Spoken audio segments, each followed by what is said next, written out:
Throw some colors on the screen and paint me black and white. I wanna see a thief in a gunfight or a heroine wounded in love.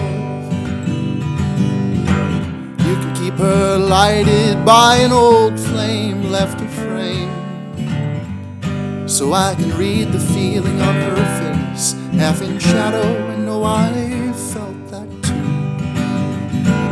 In danger and in love, you've got the dreams I was dreaming of, and I've got 2 hours to pretend. So I'll watch a movie with a friend. Time's running sideways, and reality's gotta meet me halfway.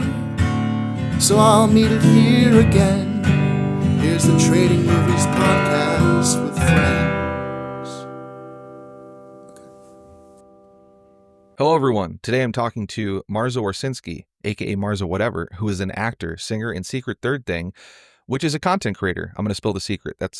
I don't know if that's what you're referring to, but that's at least one of the. Yeah, okay. She is also a content creator. So on her YouTube channel, she talks about the intersections of pop culture, cinema, and the internet. 2 of her recent videos are in David Lynch and AI cinema and the male loneliness epidemic. You can find her. Also, there's another recent one. I just had it pulled up on Skinny Talk being fascist. Is Skinny Talk fascist? Which I haven't watched yet, but I don't know the answer to it. I'm guessing probably. I mean, my casual interpretation of whatever Skinny Talk is. Yeah, no spoilers, but I feel like that's a pretty surface level read of Isn't there Skinny Talk.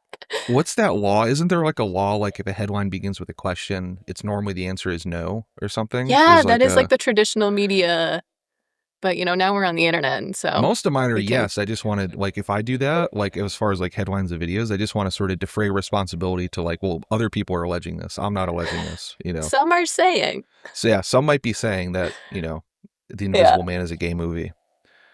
It could be said. It could be by someone. Yeah, it could be said by someone. I do it. I do. Yeah, right. The way most news organizations in the United States write about certain organizations, like police. It's like, well, someone was shot by somebody.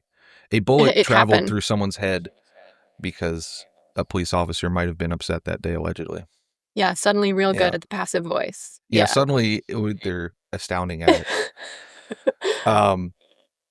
Okay, you can find her at number letter punctuation on TikTok and on YouTube at MARZA WHATEVER. That's MARZA whatever. All other links can be found at linktr.ee/MARZA WHATEVER. MARZA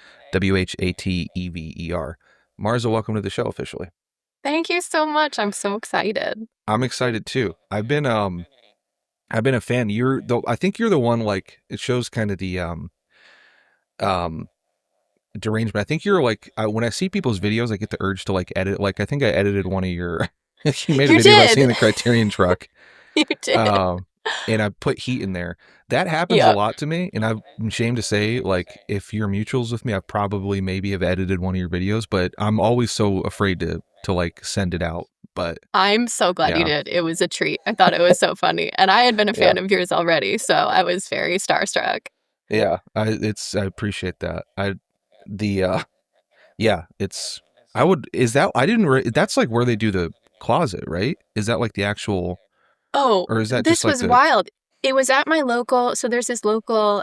It's a rental store, and it's also a movie theater called Vidiots. So if you're in LA, especially on the east side of LA, you should definitely go. They're amazing. They do all kinds of screenings of older films, but they also have a video store. And so I was there returning DVDs, and I just came around the corner, and the closet, which is in like a truck, was just parked out front randomly. They were doing an event the next day at Vidiots. That's cool. And it just jump scared me in the wild. Weirdly. Oh, Criterion or Vidiots? Vidiots, weirdly, because they were playing, when I did my video on Harlan County, USA, the documentary, they were playing Harlan County, USA a couple months ago randomly. Crazy. And whoever does their programming is a genius. I love them. Yeah, I'm jealous of people in bigger cities that we have. I'm in Knoxville at the moment, and we have one that's pretty good, Central Cinema. They do a lot of interesting programming. Certainly probably punches above its weight for a comparable sized city. It's only like 200,000 people or something, but it's not like Very LA cool. or Chicago or, New York, where it's like every day they're playing like, something crazy. Yeah, we're extremely spoiled. I feel like I can go see something on 35 millimeter just any day of the week, which is I don't take as much advantage of it as I should, but it is cool. I've loved that every time I visited Chicago. I think the last time we were there, we saw The Conformist, I think on film. It was a great movie. And the time before that, I took my friend, shout out Nat, also fuck you, Nat, recurring joke in the show, to, she had never seen The Searchers. So we saw I that haven't on, either. it was weird. They played like that on 35 and then that on 70. Cool. Yeah. You'd love The Searchers. That'll be yeah, we're going to go hard on Rex today, probably. Oh, But I bet. The Searchers for sure. It's all about because I'm just fresh off watching your video on AI cinema and stuff. It's all about, to me, it's all about like violence and gendered like half of it's about like sort of gendered expressions of violence and control of violence in the Old West and like how we civilized it and et cetera, et cetera. So he makes sure and like kind of he spends a lot of time with the women too and like how sort of they like desire and sort of call for and use violence just like the men in an interesting way, I thought. Very cool. He's such a, yeah. We've been doing John Ford movies every Monday at my house for a while, for a couple weeks now, so exciting. That's a good theme. Yeah. So, okay, so how / why did you start your YouTube channel? I didn't get to finish your David Lynch video, but I saw that. Is this like did you have one before and like you had restarted it since then, or? Basically, yeah. So I years ago had done some like sketch comedy kind of stuff on YouTube. I came up in an era of like as actors where like the early days of the internet, there was a lot of like that's for influencers, like you shouldn't be doing that kind of like if you can find a way to create like something that is more filmic or like so I tried to do sketch comedy, but I'm really just not that's just not my wheelhouse. And so I tried to do it, but it never really got off the ground. And now the whole landscape and the whole relationship towards like actors being on social media has just really changed. And I was like, yeah, fuck it. I like making video essays and talking about movies and culture. And I pivoted the channel to do more video essay type stuff. And it's been great. They're really good. Thanks. Yeah, they're really quite good. The AI cinema and the male loneliness epidemic, like, so if you don't mind getting into that, I would love to. That's because it's fresh. So sure. Obviously, if you listen to the podcast, not you, but the viewer, you'll know that rarely do we generally talk about the movies till like 2 hours in, but we picked the Philadelphia story, or she picked the Philadelphia story, and I picked Sylvia Scarlett. So we'll get into those at some point. But AI, the male loneliness epidemic, is a thing close to my heart because I've made, if you like, I made obviously my videos on my channel, but like in terms of like fictional kind of scripted work, I would say I've made like officially, I guess like almost like 2 or 3 things. Like one was a trailer for like this Knox Horror Film Fest a couple years ago. But then after that, I was like, well, I'm ready to do a short. And so I made a 40-minute short about AI and the male loneliness epidemic. I want it. I should have sent it. I'm uploading it now, and I'll send it to you, but I'm recutting it at the moment. Cool. Because I want it, like you, it was just like a thing of like,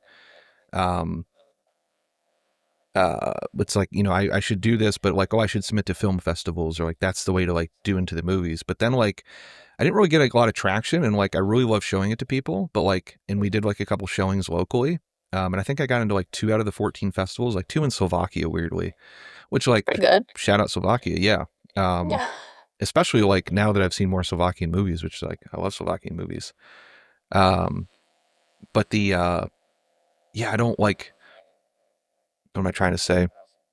I wanted to like, also like, I like doing the essays, and I wanted to build an audience. And so now I'm trying to like, wanted to recut it for TikTok, but it is like, around the same topics. And I just wanted to, I guess, compliment you and say, I think you probably nailed that way better than my short did. And like, that is probably like, not only did you nail it way better than my short did, you actually literally specifically called out the themes in the short that I think I'm trying to subvert, that I did not like necessarily understand on a conscious level, because like I deliberately tried to avoid any, like it, I think it speaks to the quality and strength of the essay, because like I had seen her years ago, but I hadn't seen Ex Machina, and like when I was writing, I tried to avoid it because I didn't want to like do anything. You know, Terminator 2 is one of my favorite movies, which you shout out. Although in your reading of Terminator 2 is like such a condensed, perfect reading of it that I totally agree with.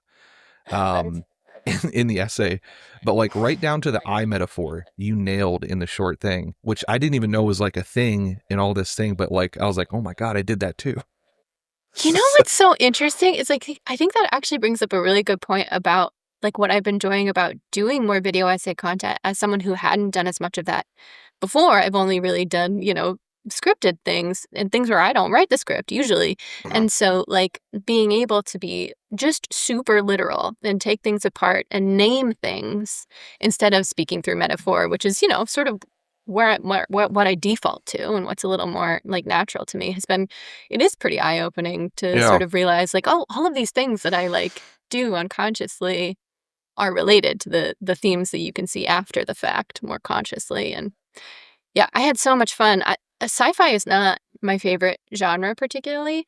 And weirdly, I got the idea for that essay when I was watching, I went to New York and I saw a couple of Broadway shows and we saw maybe Happy Ending, which is about a couple of like helper robots that fall in love. And they did a very surprising subversion of sort of the idea of like men falling in love with their robots and like, oh, what is that? How sad for the man. But spoilers for maybe Happy Ending if you haven't seen it. But there's one guy who has a male helper robot and he treats it like his son.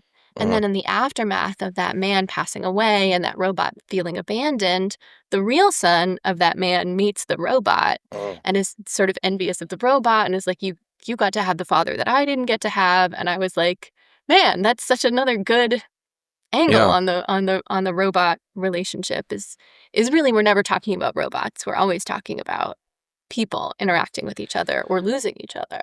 Yeah. There was it's really you nailed it. I think honestly, as someone who's like while writing it, I feel like, I spent just a lot of time thinking about it.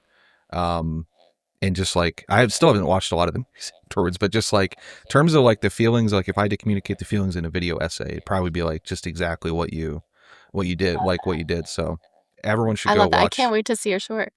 It's not as good as your video essay, but I don't believe you. I think you'll like it. The eye metaphor, I mean, not to spoil it at all, but like there's a character in there that is trying to, it's like, it's all about, so it takes place in a near future world where basically the AI girlfriend stuff is like evolved that you can generate your own partners, not like the most novel trope. But it's like, it started from reading, is actually, speaking of alone, like literally the idea for it came from two things. One, this movie Demon Seed, which I will definitely recommend. This is about an AI an AI traps a woman in a house and forces it to have a kid, like a real woman. And like, yeah, it's a wild movie. It's like really, it's set 1977, Julie Christie, and I can't remember who the fella is in there, but it's a really bizarre movie because it's directed by this guy Donald Cammell, who directed like 4 movies and they're all the most bizarre things ever. I love him as a director. Yeah, he's great. But yeah, the AI traps, like these people create an AI and then it escapes and gets into like one of the main researchers' house and basically locks the woman down because they have all this smart technology. This is all the way back in 1977, so it like shuts the like locks the doors and the windows and everything else, and then it's like, you're gonna have my kid, and then that's basically the movie. How so did I miss that? it's really good. That's And not great. yeah, it's quite good. So that movie I was watching a lot of, and that's where like aesthetically some of it came from. But then like I had to learn a lot about AI for work, just due to like my day job. I work in tech, so the industry is like subsumed by it. And specifically, what I have to do a little bit is like try and tell fake writing from real writing, which like, ooh, yeah. So I had to learn a lot about like, okay, how are people gonna like break this stuff? And I started like just getting like super super, super into it. And like, I found these like AI girlfriend chatbots that you have on your phone or whatever. And it was just to the point where some apps were on the App Store and Google Play allowing you to have sex with your, like, have like cyber sex with your robot girlfriend or, you know, phone girlfriend. But then Apple and Google, I think they're back, but for a little bit, Apple and Google got pissed at them and were like, we don't want to get regulated, whatever. So they shut those apps down. And there was like 10,000 posts on Reddit, like saying like, this is devastating. Like, and they were gut wrenching to read in terms of like, I think I still have a few that might be saved that I could probably send you, because it would fit. I mean, for your video, it would it fit exactly in, but it's like, the guy, like, it would be like a guy saying like, I'm the only caretaker of my single Alzheimer's ridden mom. I live 40 miles out in the country. You know, I have no time to work. I have no money, or I have no time to like date. I have no money to date. Like, we don't get support from the state. It's all these other, you know, confluence of like 30 different failings of society. That's like, this was the only time in my life in the last like 5-10 years that I felt able to like connect with something, even if it's this thing. And then from one day to the next, because the companies had to like wipe their shit, it just like got rid of all these like long-term chat histories and like sexual histories or whatever with like this person. So it's like they just, in a weird way, like, just, you know, I'm not going to use that word just in light of everything that's going on, but they just like, they got rid of all these things for all these people, and they were devastated by it, which, like, on one hand, it's like you're falling in love with your phone, but on the other hand, it's like, that's brutally sad. That's like, hellaciously sad. Yeah. I mean, it also, it reminds me of, what is that awful little toy? It was like an AI, like, puppy dog stuffed animal for kids. Oh, was there? And then there was one day when they were like, hey, we're discontinuing it. You're not going to be able to. So all these little kids lose their little like buddy. Oh, that's so terrible. Which is like, it's brutal for anybody, but kids truly do not understand. It's like all of their, you know, dogs died on the same day. Yeah. Just because the company went under. But yeah, it's brutal. I think we're unleashing this like really powerful technology that we're losing the ability to understand as every day goes by. Like, the smarter it gets, the more it uses shortcuts to talk to itself. Like, it's becoming something so far beyond our understanding. And I don't know. It's like, it makes me think of like the day, I don't know if you have these awful things, but like the Lime scooters, the way they just sort of like those dropped like the in-town ones. They just showed up. I saw those when I went to Salt Lake City one day. Yeah. Like, they're very cool. It's a very great thing, but like, they just sort of dropped them in the city without infrastructure. And like, you know, people get in car accidents and they get dumped on the side of the street, and they block sidewalks for people with wheelchairs, and there's just no recourse because we're like, well, we haven't gotten around to legislating that because it's new. Yeah. And we just like don't know. But also, we don't legislate things in this country. We have no ability to like affect, you know, it's like I do worry about like, that is like the rate at which, I mean, it's probably my very simple mental model for like why we should, you know, why stuff like probably Facebook or any of these AI stuff should probably be highly regulated or a public utility, because it's like, it's like you're unleashing this incredibly popular like, I don't know if you saw that. I should laugh. That guy who just went crazy yesterday or 2 days ago, who heads the $2 billion like fund, and he just, viewers, if you haven't, this is all alleging. I'm not alleging this. Other people are alleging officially, legally, whatever. But allegedly, some are saying that there's a guy who's head of a $2 billion private equity venture capital fund or whatever, who just fucking thinks he found like some secret like conspiracy inside ChatGPT, and it hit him to the same level it's been hitting all these other people of like, oh my god. I was like Jesus Christ, when I was reading, I was like, this is not good. None of us are safe. Yeah. It just induces psychosis at this point. Yeah. It's very scary. Yeah, and loneliness, you know? Yeah. Yeah. Loneliness and psychosis. Do you think it's going to exasperate or help the loneliness thing? I don't know. Honestly, I think with the way models are written right now, where they're prioritizing validation above everything else, I think that so can right, only Queen. be harmful. So, hey, thank you. You know, you're really smart. Great point, Queen. I trust you. No, but like they'll validate anything you say, and while that feels really good and it can help you work through things, I do think that like makes you less tolerant to conflict with real people, because if you're used to, in all of your interactions, just being told that you're right and you're smart and you're good, and then building from there, being met with conflict, which is normal and human and like a part of learning how to live with one another, I think will be pretty jarring to people who are used to being primarily validated. Yeah. I think, that for me, that's the biggest risk, is like, if you're practicing behaviors with this thing. And so if you ever want to transition away from only talking with computers, you don't have that skill set anymore. Like, you're practicing these antisocial or like really needy like ways of interacting. That I think people do sort of lose the ability to be human. Yeah. I or think it's going to tolerate other be people's humanity. not good. I mean, it was already like so the opening scene of my short is like, well, I think it's the second scene, is like, it's just a guy driving around listening to a podcast. Because I just wanted to portray that, like, he's just lonely, like driving around just in town aimlessly listening to a podcast, because I haven't seen that portrayed. So I was like, that's half of my life, and half of everybody I know's life is just doing that.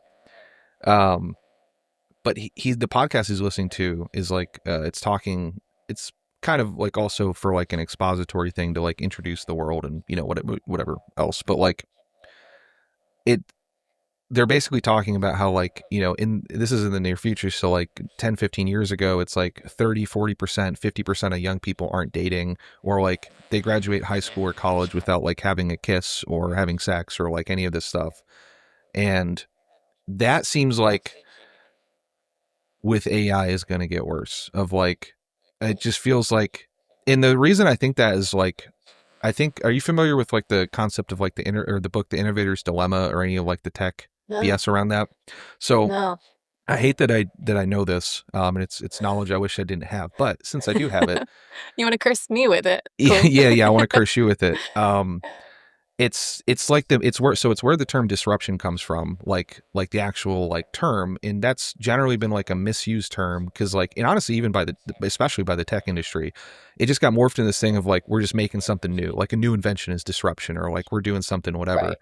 But The Innovator's Dilemma, it was a book by Clayton Christensen, who's like a Harvard business guy in like 1996. And he used the term disruption to specifically describe a phenomenon in which good enough beats better in terms of business, and how new businesses or technologies or ways of doing things overtake existing ones. And the thesis was good enough and cheaper beats better.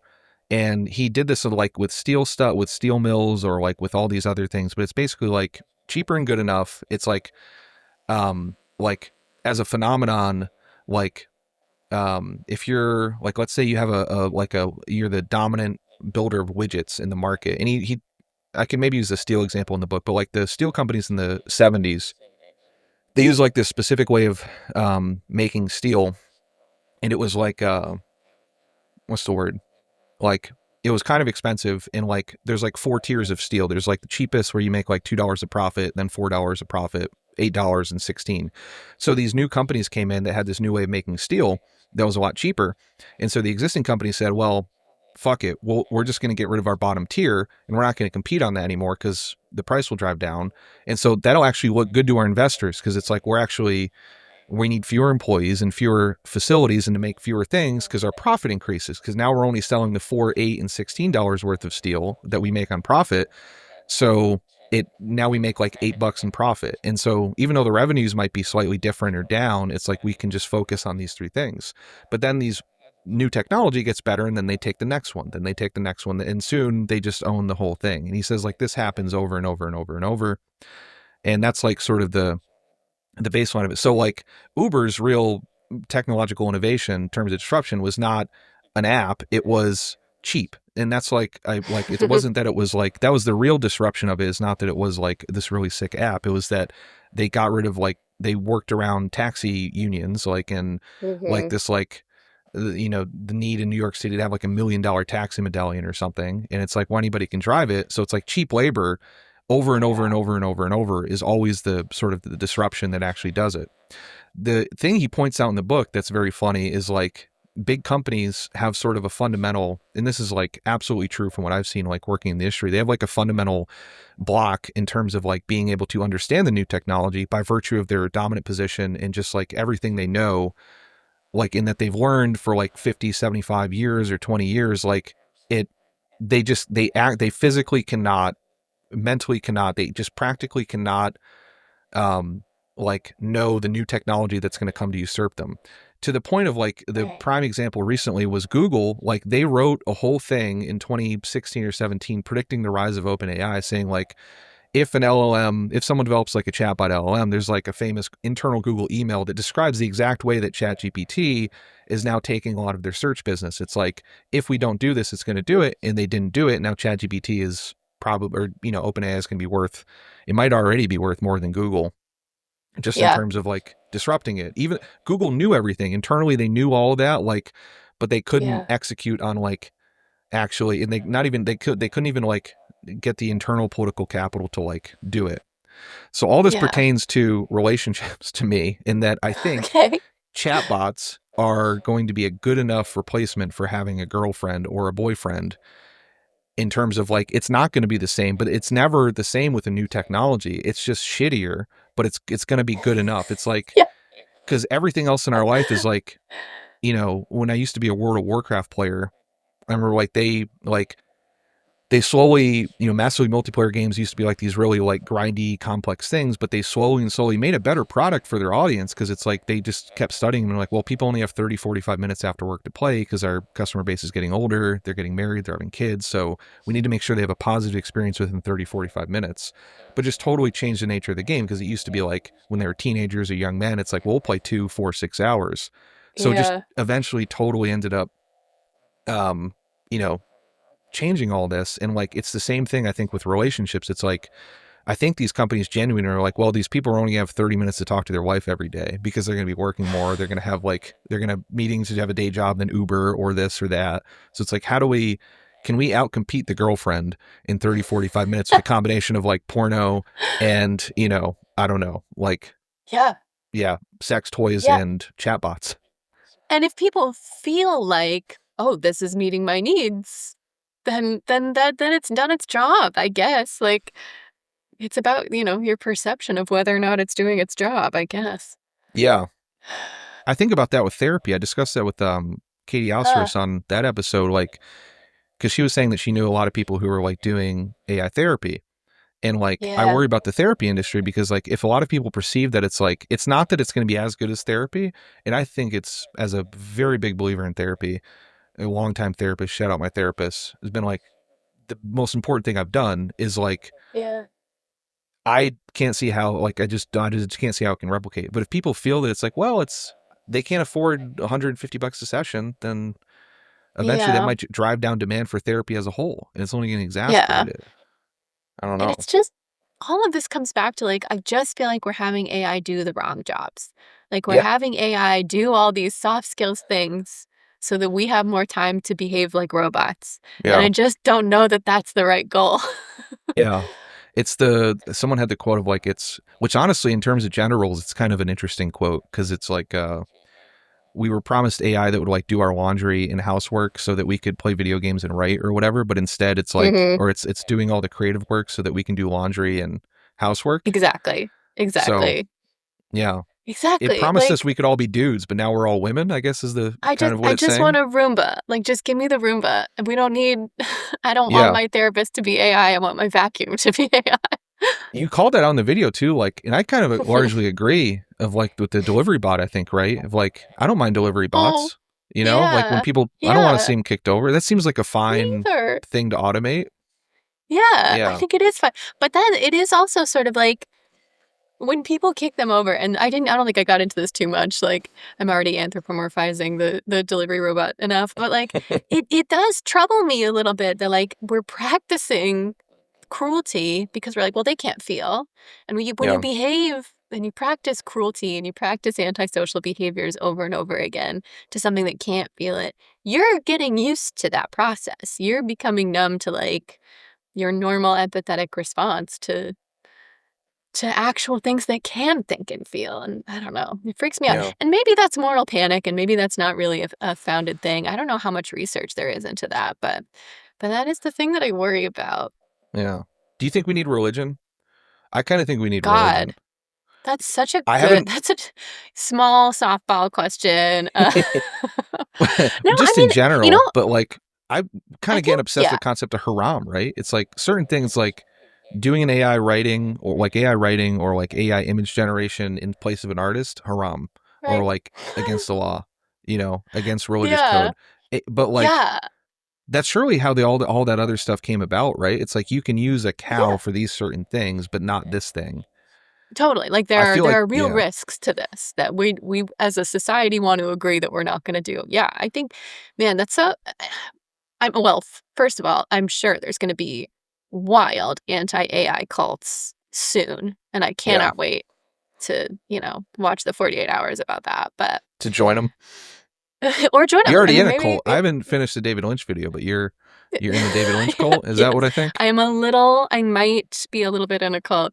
Yeah, no, I touch on transcendental meditation in that video, which is a whole fascinating thing. I'm a huge proponent of meditation, but yeah, it is interesting whenever there's large groups of people united around, one singular cause or one singular person, I do start to get a little anxious about it. But that could be because I wasn't raised religious too. So yeah, I was raised a Girl Scout. Same. Not a Girl Scout, but not religious. Yeah. Yeah, I was a whatever, the classic American sort of ethnic secular Jew. Yeah. Although my dad's side's Catholic, and we went, and also the classic American lapsed Catholic, because we went to like Catholic church like twice a year, which is like, that's the Catholic, as I understood it. I was shocked when I moved to the South and people were like going to church every weekend. I was like, every week. You're supposed to go, twice a year, Easter and Christmas. What are you doing? That's way too much church time. So much church. I mean, it's great. Like, yeah, you get to see people every week, I guess. But yeah, I do think we need some concept of haram. I think there needs to be.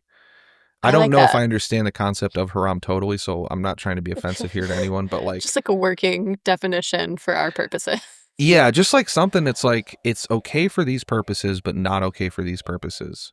But I do wonder if those things came about like because they're sort of like non-governmental authorities or like it's like it's a non-governmental like it's like a voluntary, I guess, somewhat consensual, largely guilt-driven, and quasi-governmental like system of creeds that I might just be describing the concept of having ethics. I don't know, like I'm not trying to be like an intellectual dark web thinker here and reinvent the wheel, but like I feel like there needs to be something to like, I don't know, that like this is okay, this isn't.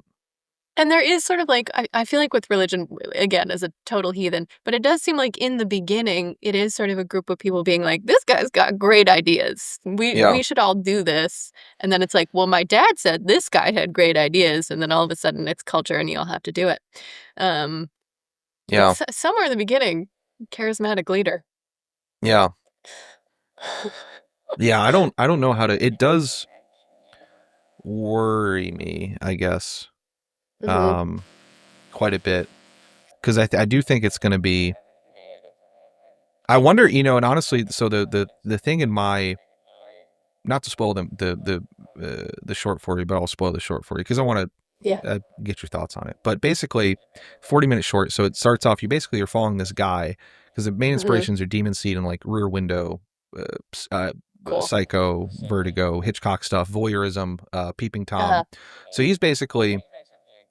He's trying to create his perfect prompt girlfriend, but he can't find the perfect prompt. And so it's too, like, he can't create his act. So that's the other thing I think it might do to people is that like, it's just like make people less tolerant of other people's faults in a way that I think is already sort of exasperated. I think a combination of like men feeling worse about themselves and, rise in gendered expectations probably among both sides is like it's not been good. Like it's the same thing of like instead of like cracking feminism or not cracking feminism, but like instead of cracking like patriarchy, not even patriarchy, but like the male gaze or whatever, and saying like, well, no one should have to be a certain thing. I do feel like we've almost gone the opposite way. It's like now women feel all the same stuff, but now there's also like this pressure from the other side of like, well, men also need to be all this stuff too. And it's like in a way that I don't think, at least like, there's always like the male to male social expectations, but there really wasn't like woman to man social expectations as much. I mean, we can get into that a little bit in like the movies that honestly these movies today and how they explore that. But like big time. It's almost like we just have both that I think will both of those are alienating forces, I think, right? So yeah. And it's like I think ultimately we just sort of want to be people together. Like we want to just like see each other's humanity, but there's so many layers. Man, I think for men in particular, there are so many layers of shame. And it's so like against social expectations to express that you feel shame, especially around other men who is exactly who you should be practicing that around. And it's like, but I just am like, I can't even touch that. Like that just feels so big to be like, just the concept of emotional maturity being something that you have to learn as an adult, that it is hard. Like I do talk about this in the essay, and I really am not being condescending when I say that that's hard. I think it's hard for all of us to like learn how to feel and be okay with feelings and express our feelings. And like, that's sort of a new thing that we're expecting men to do, frankly. Yeah. I don't know that there's any solution for it because it's also like you get and I'm not blaming anybody for this, and nor do I think it's like bad, but it is like a thing, like putting myself in the position of gals, right? Also, I feel bad for them because it's like you've had to be, this stuff is happening relatively quickly, and you've had to be like, you've had this like in giant 2000 year, or even just limiting it to America, mass media the last like 100 years of like male gazy, only male dynamics. Like even this movie, even Philadelphia Story, I was part of a, so folks, it's part of a trend historically of like you couldn't divorce, you couldn't really talk about divorce for this little period where the Hays Code was, so it had to be, or not divorce, but like infidelity. So the characters had to get divorced, and that was a way that they could use to like break out of like and actually talk about like, it's almost like you're supposed to like, well, this could just all happen without a marriage or whatever. In this movie in particular, like it's very obviously built around like the wedding and whatever, but like it's part of a genre of that stuff.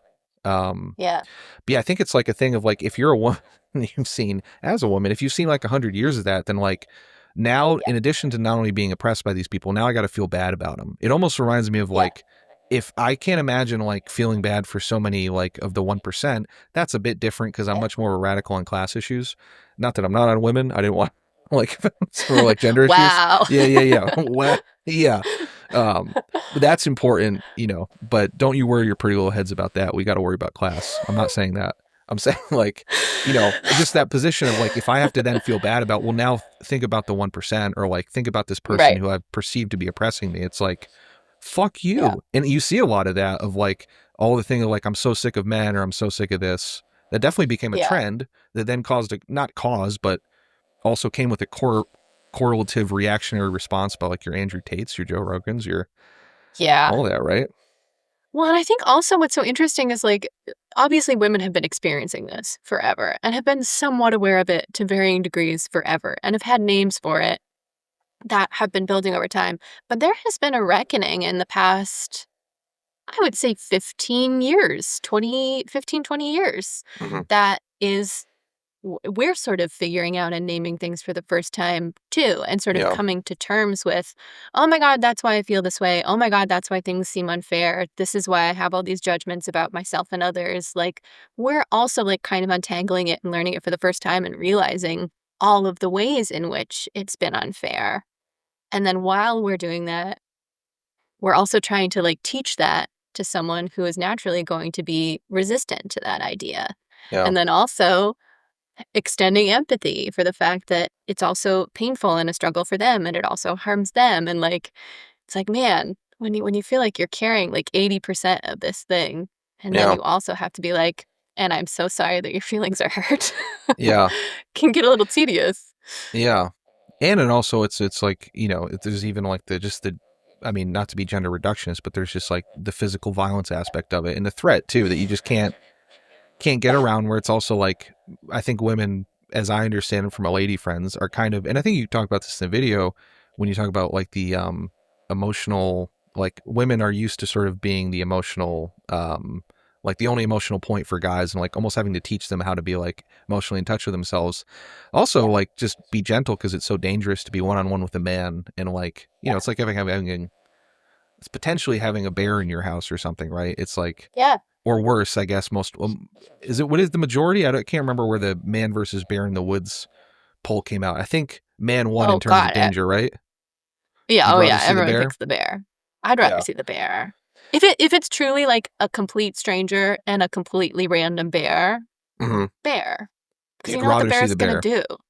Yeah, I've seen a See, bear in the woods. this is where I don't It's know all if this is right. like a spectrum thing, but like it depends on the bear. That's like if it's black bear, because East Tennessee, Sure. cute, cuddly, you could like Cute. don't Yeah. hug them, but like they're fine. They're really scared. But if it's like a Kodiak True. grizzly, like those, like Yep. there's like the Alaskan grizzly that are like aggressive and stuff. Like that's a bit Scary. then I might pick man. Yeah. But also, if I'm in Yeah. Alaska, Your odds. picture the guy who's wandering in Alaska. That's a good point. Yeah, no, Yeah. I mean, I think what I would least like to see, just because I've heard the urban legend that like if you see a mountain lion, that's because there are 6 that have already seen you from the trees, and when you see them, it's because they're about to kill you. Hell yeah. So I don't want to see a mountain lion, but Yeah. I'd feel like I could make friends with a mountain lion. I'm very good at cat behavior. Like in terms of wow, like, yeah, that is my that's like, confidence. yeah, totally. In terms of like, I have like I don't know if you're a Seinfeld fan, but like if you remember the episode with the Kavorka, Never seen it.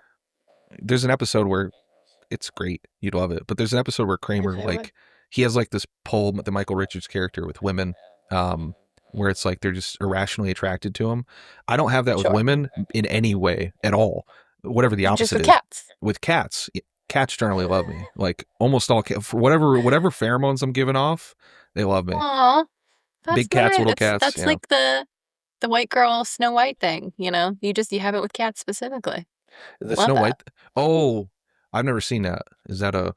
Does she have it Oh, with the you know how animals? like well, you know, she catches her little birds and all of her little forest creature friends, but there's Okay. that thing about like, you know, if you find a feral dog, just find a white lady because they'll think Gotcha. that puppy wants to be their friend. Okay. And as That someone makes who's sense. had 2 insane dogs,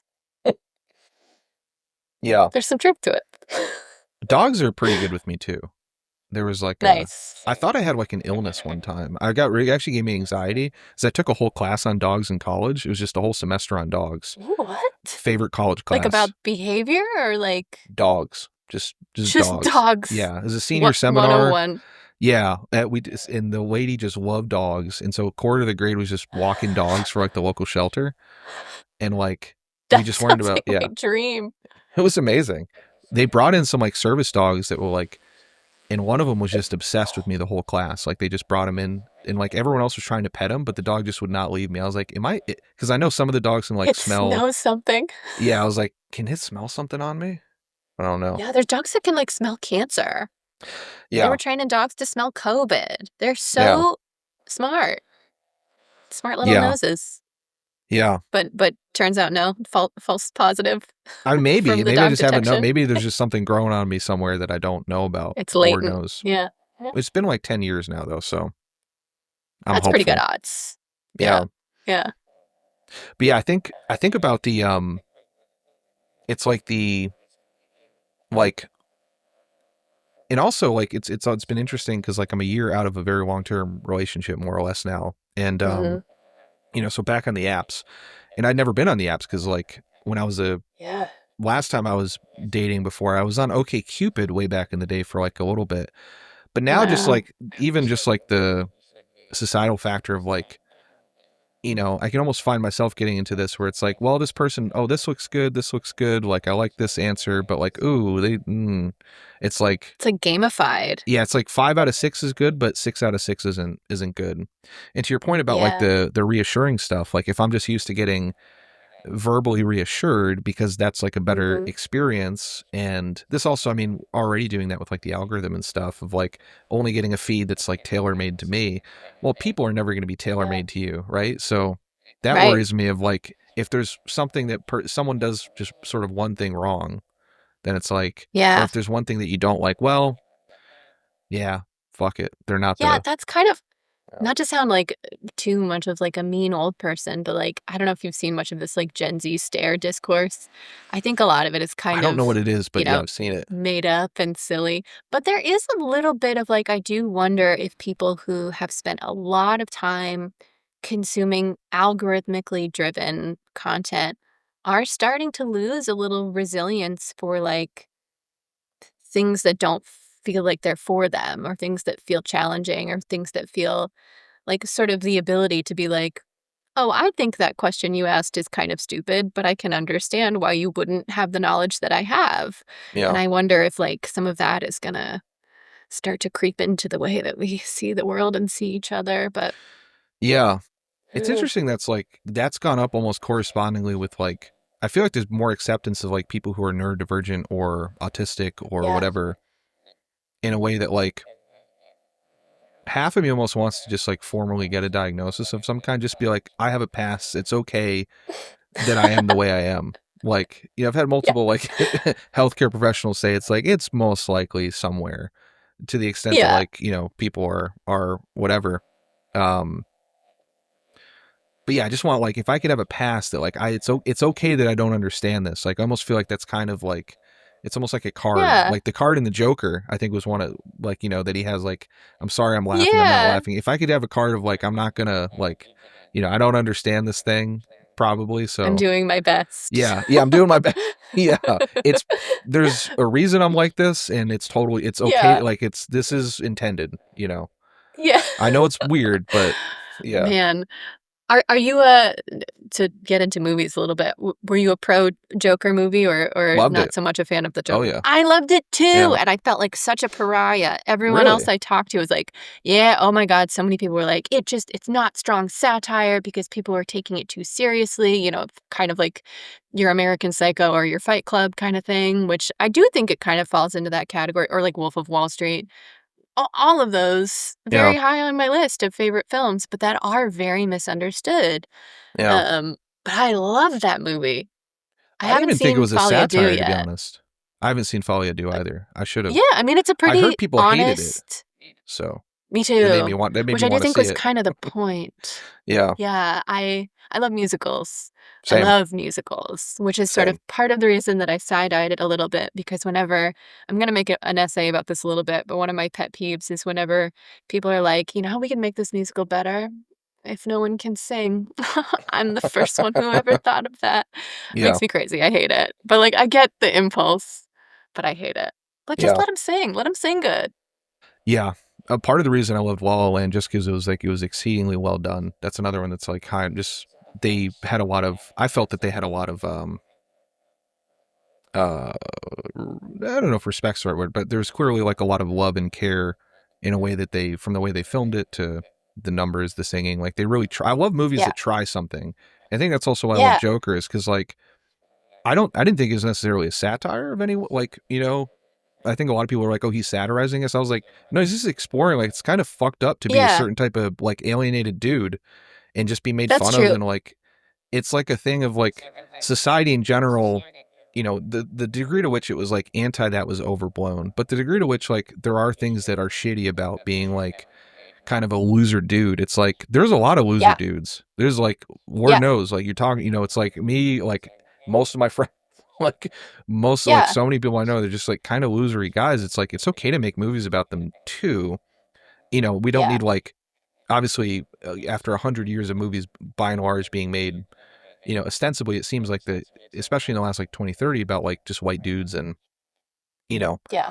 but it's like I don't know. I just thought it was he actually tried something in the same way that the like La La Land tried something, and same way that I thought Barbie didn't try something. I don't know if that's a. Did you Oh, like Barbie? interesting. Well, Barbie is she did such a good job with an impossible set of circumstances. Yeah. Like the scale of a global brand like Mattel Uh-huh. and managing to like make a film that is watchable, I think was like pretty exceptional.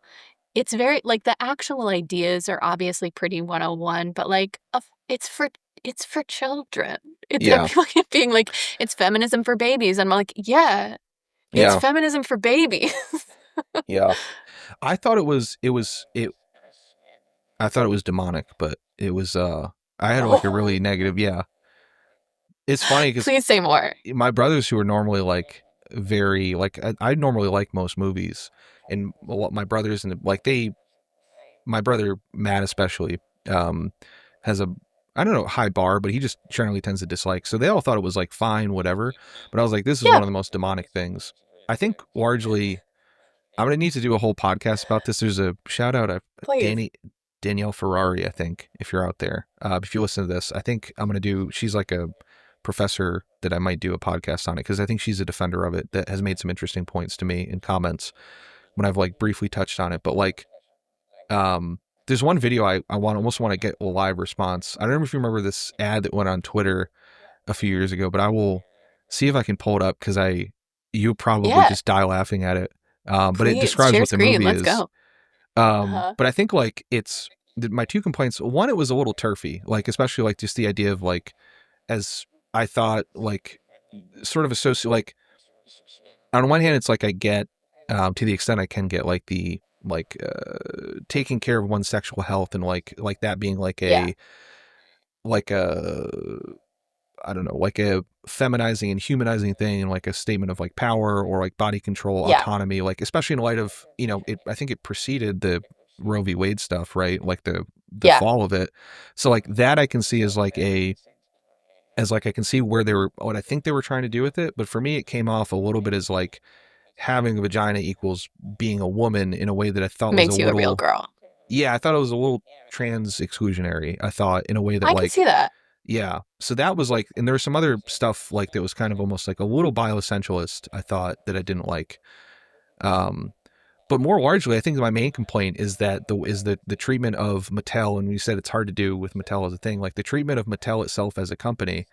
They portrayed them as bumbling goofs and idiots in a way that's like, it'd be like, to me, it was like, having, again, I can, for a third party, but like all the ladies in my life, were just in society that were sort of fucked up by like their profit driven, like they did as much as a company to like have bad beauty standards and manipulate women as much as any other company for profit, for specifically naked money capitalist reasons. And like the amount of like fucked up people I've seen to like getting like bad surgeries, like not that plastic surgery is wrong or whatever, but like certainly like 40 years ago it was like, there was like, it was a lot more difficult, I think, and like a lot more dangerous. And like, it just caused, like, in my opinion, like a rise in that, and just like the shit that they did to body image issues to then portray them as goofballs of like, oh, we didn't even know. It's like, I thought that was like, it reminded me, it just seemed like such a limited hangout in terms of like, we did bad, but it wasn't like as bad as you think. Like we're taking like, we're just silly guys. We're just silly guys. But it's like, you gave like, you ruined, not like totally, but like you fucked up so many generations of women because of your shit. And like not having, like black Barbies, not having like, it's like assigning one beauty standard, like, and not just the effect on women, but also like the male, like ideologue of women, and like ascribing it to like dads who are buying their daughters toys, or like young boys also seeing that growing up. It's like, you can't call them goofy. It'd be like portraying like, saying like, I don't know, like the Nazis were like, oh, well, we were just bumbling. Oh shit, we killed all those people. Silly damn, goofy guys. Yes, silly. Yeah. So that was like the main. I couldn't get past that in a way that. That's valid. Yeah, I do love Greta Gerwig as a filmmaker. I just thought, Lord, I love her. Yeah, Lady Bird's one of the greatest things. Which one? Lady Bird. I love that movie. Yeah. Love. God, there's just I've seen so few movies that really explore that kind of a relationship between mother and daughter. Just nails it. Nails it so much. And they're both so good in that, such great performances in that movie too. Yeah. Wonder if it'll let me play this. Share screen. So you can also, I don't know if you've seen this ad, if you have this honor system, but I don't think you'll be able to hear like this stuff. But if you can guess the I'll give you $100,000 if you can guess the brand by the end. So I don't know if you'll be able to hear this, but it's very jumpy. Okay, so we're giving birth in a bathtub. Yeah.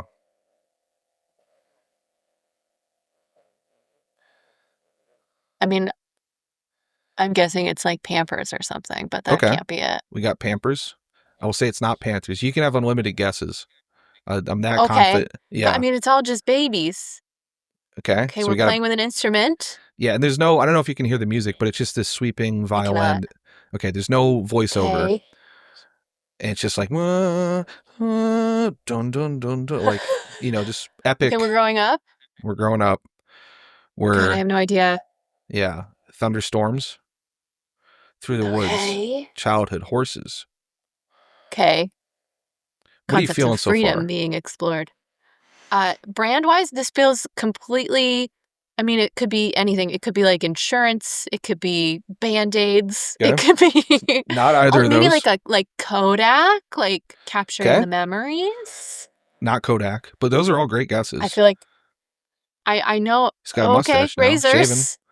Not Gillette, if you're going there. We're seeing this person's whole life. This is probably going to one-shot you. So if we need to end the pod after this, I'll apologize because it's just, yeah. I think the guy said too that uploaded this, like he had to cut out some stuff. Sorry for the flashing. Oh. Shaving his head. What's happening? Oh, he's shaving his head. We're having an angst phase. Yeah, angst. Okay. It's listening to I'm getting this in like single images. Yeah. Now he's he's just a young man. Looks like he's in Southeast Asia. Is he in a rice field? I think he is. Okay. Yep. He's traveling. Learning about himself. He's on the road, baby. Moving out. Yep. Formed like an understanding of his parents with himself. So it says every day life's asks you a question. The same question. What are you going to try today? And then Subway?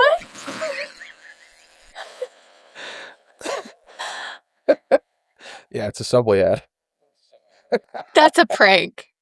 I swear to God, that this is a real ad. Real. This is 100%. I believe it was like They were like, it was Brazilian, I think.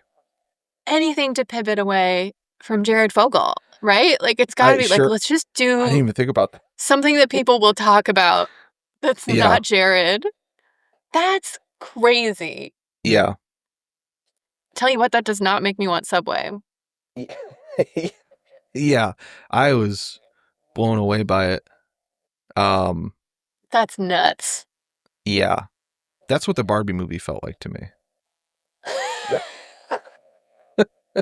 If it just had Mattel like at the end. Like they're just like, we got to give them something else to talk about. Get Greta Gerwig. Yeah. Get Kate McKinnon. Let's go. Yeah. We need references. Get good songs. Yeah. I mean, listen, there is just like, maybe I need to get over this someday, but like I do have a certain amount of like empathy for people who have to work with money. And I mean, this is going to come up when we talk about the movies today, but like financing a movie and staying in the good graces of people with money is just this horrible, necessary evil that like you have to engage with on a sliding scale for sure, but like you have to engage with it to a certain extent. And like, I do feel a little ache of empathy in that regard. That is a good point. You know, you can say no to things, but it's like you can't say no to everything at a certain point. Like that becomes the end of your ability to make things. But again, it's Barbie. Like it's such a that is a huge corporation to be like, yeah, I'll make your ad. And then also put a whole other ad inside the ad. A Chevy ad? For whatever the car. Yeah. That was my favorite Terse Letterbox review. Like, all right. They said it was someone had like a 2 cents. It was my favorite short review of it. It was like, it's a Chevy ad inside a Barbie ad. It was just like, there is like a one. So yeah. That's exactly what it is.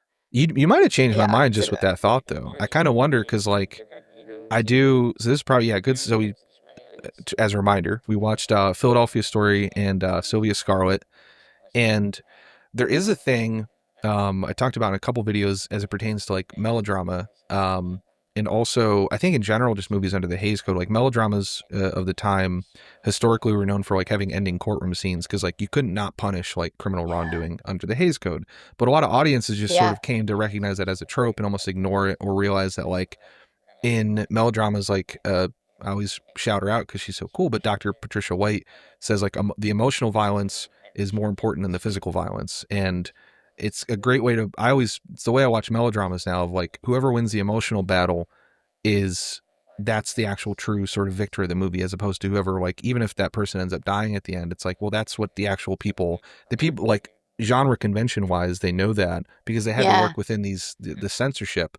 And so I kind of wonder, maybe I've been stupid about this the whole time, where it's like, maybe I should just sort of almost learn to ignore that for the sake of like Marvel and branded movies, where like people are going to have to try and work and get the stuff in there. And I should just, maybe there's like a genre that's like, oh yeah, ignore that other part because she did make this really feminist thing under limited things, but I don't know. I don't think you should ignore it.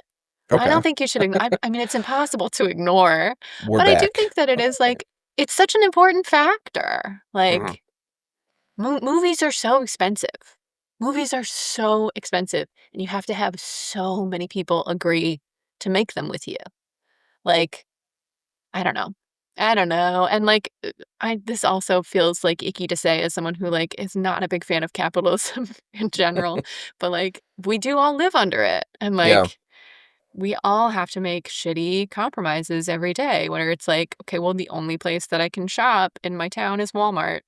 What are you gonna do? It's Walmart or Amazon. Like, that is sort of a dilemma that we all live with. But I'm glad that you also brought up the Hays Code, because I'm gonna be talking about the Hays Code a lot when we talk about these movies. Complete sidebar just about the Hays Code, but one of my favorite, and by favorite I mean least favorite, completely changed the meaning of the film. Hays Code changes is in Rebecca. Have you seen or read it? Yeah. I haven't read it, but I made a whole video about it. Love that movie. Man, love that book. It's one of my favorite books. I like the movie. Obviously, like, they toned down some of the queer subtext, even though it's still very much there with Mrs. Danvers. Like, you can't really not have it if you have that character. But in the film, I think they portray it as like she died like by accident. Like, it was like a horrible accident. But he fully murdered her. But they can't have that be what it is in the film. Yeah, oh yeah, he's a murderer. He's a bad guy. He's the villain. But like in the film, it kind of comes across as ambiguous. It's like, oh, he's dark and moody because he has a troubled past. And it's like, no, he killed her and he will kill you too. Like, see, he's a dangerous. To be honest, I kind of like the change. I think, thinking about it, it works so well in the film. Yeah.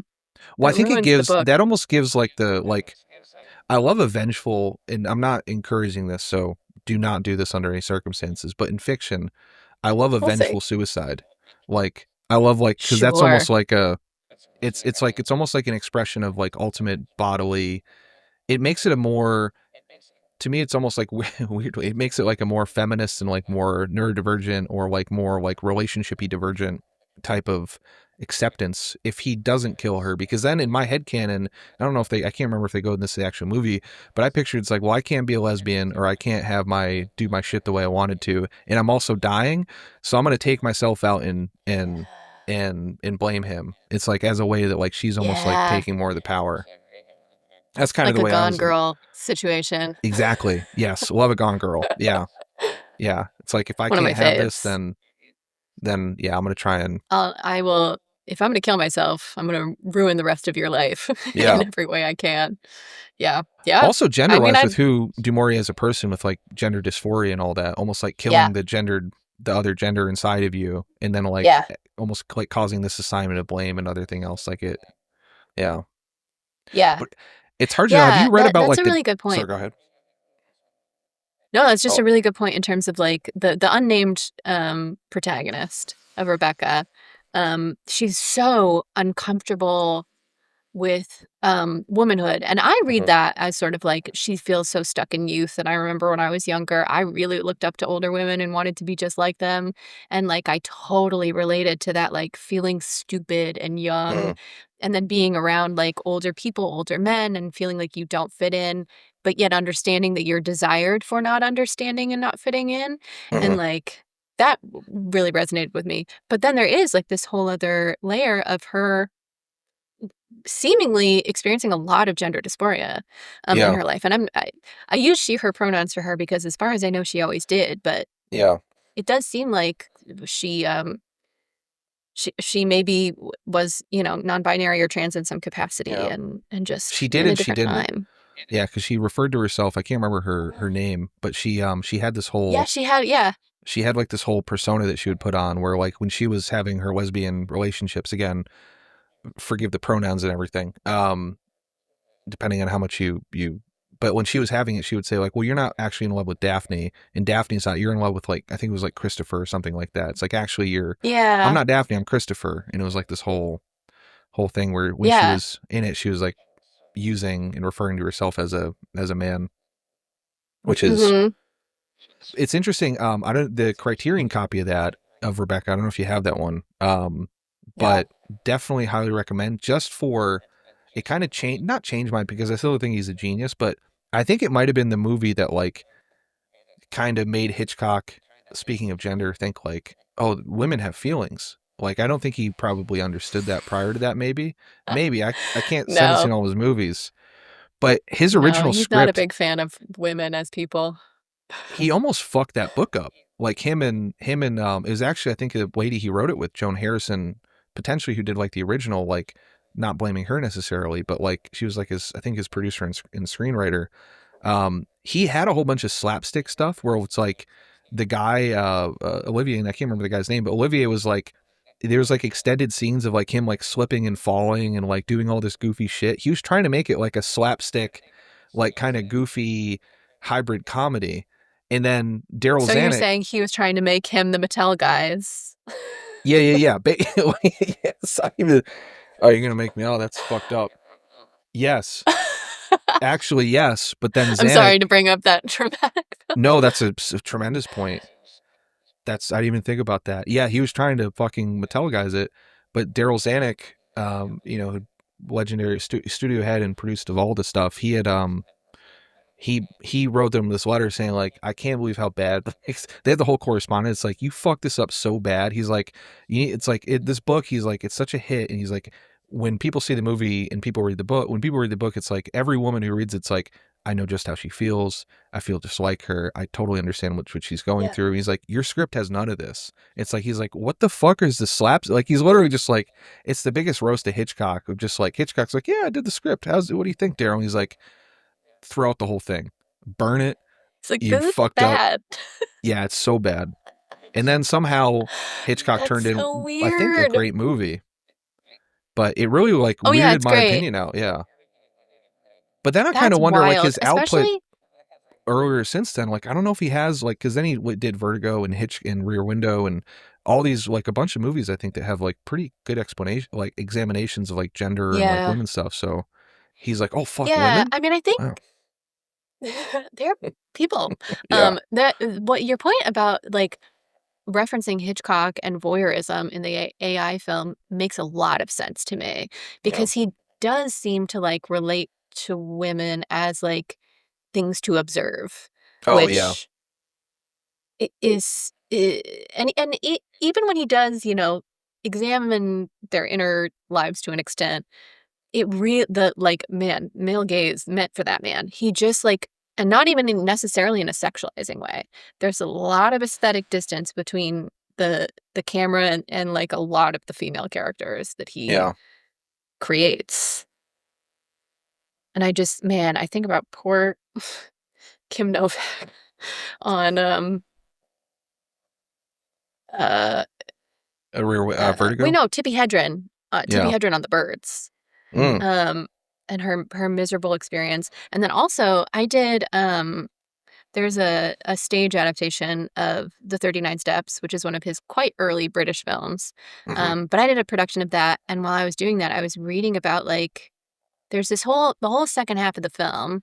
The two leads are handcuffed together, just sort of as a plot device, and they're sort of falling in love, and they're handcuffed together, and but like he would have her like leave the handcuffs on, and she would be bruised, and like he would keep her handcuffed to things. Like he was extremely abusive, specifically to women on his sets, in a way that's just like, how did he get away with it for like 40 years? Made great movies. Yeah. Yeah, I guess. If you're a star, they let you do anything. If you're a star, you can do anything. Yeah. Oh my God. Yeah. Literally. How did he get away with it? Well, let's take a look at someone who's in charge of. It's a really good movie. Yeah. I mean, in fairness, when you're a star, they let you do it. You can do anything. Direct them by the do anything. handcuffs, I guess would be the. Mm-hmm. Yeah. Side note on Tippi Hedren. Throw feral birds at them. Did you know that is Dakota Johnson's grandmother? I don't know if you know that. I did. Just weirdly. Isn't that wild? It is. Have you seen Roar? That's the one I've been meaning to watch for years. Did you know? No. The tiger movie? I do know about it. I have seen bits of it, and I've seen a lot of the photos of them like coexisting with their. Was it multiple lions, or was it like a lion? It was about, I think, like 200 of them. I think. Oh, really? Yeah. It's a.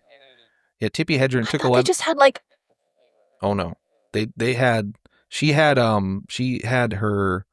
Dakota Johnson has talked about it a little bit, but she basically, after she had some setbacks, and then like she founded Animal Rescue, and she had a she produced Roar, an 11-year project that ended up costing $17 million and starred dozens of African lions. There's like, whoa, yeah, it's like the most like dangerous I thought movie they just ever had made. one.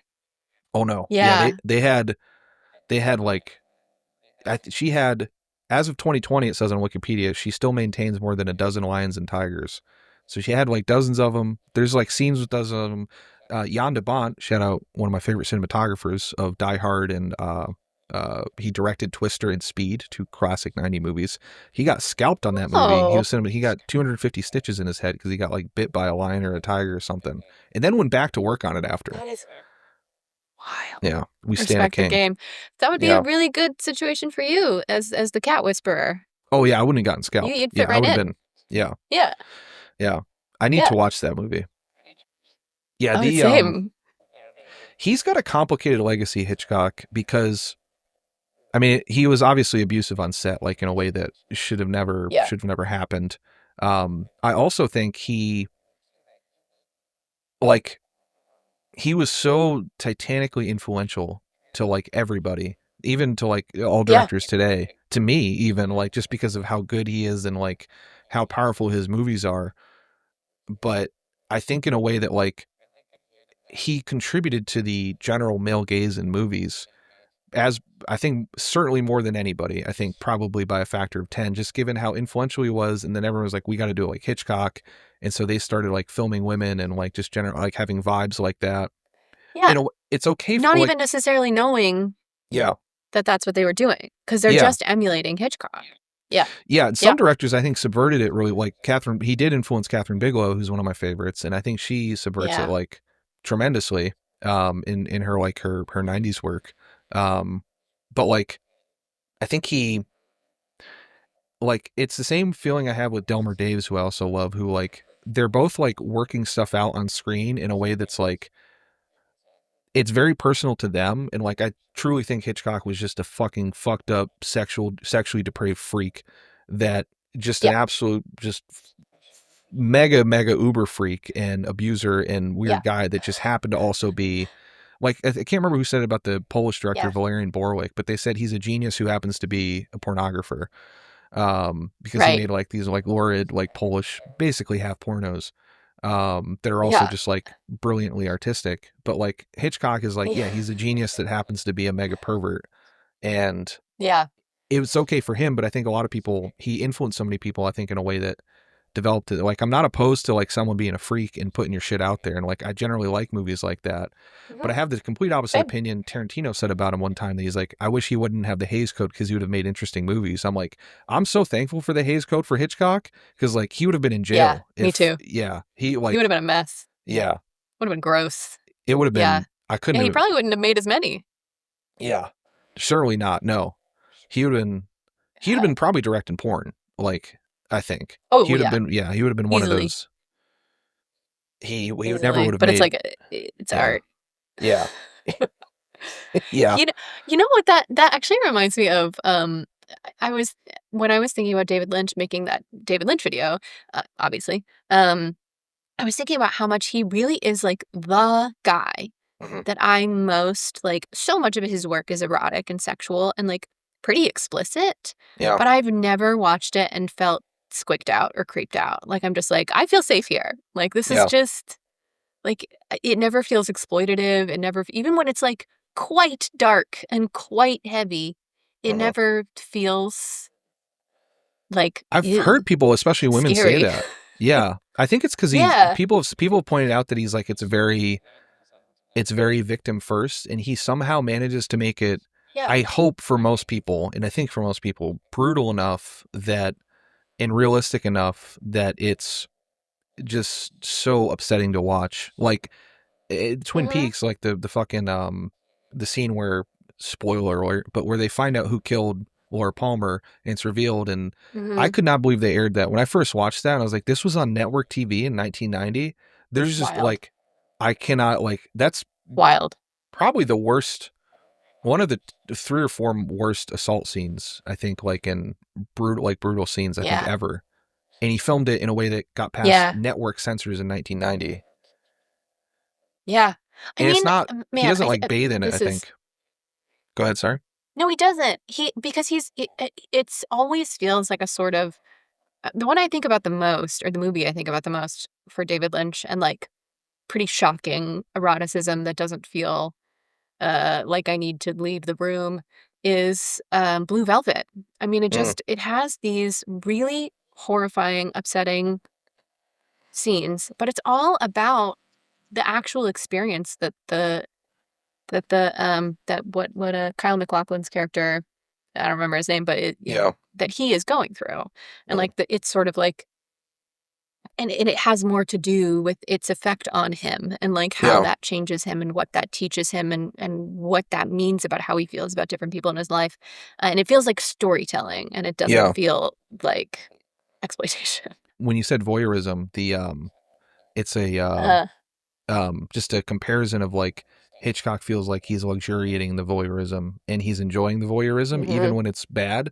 But when Kyle MacLachlan in Blue Velvet does not feel like Lynch is luxuriating the voyeurism, which is probably rare for even as someone who made a movie that's very consciously voyeuristic, it's very hard not to just be like, well, I like watching this stuff. I just like looking at things. Yeah.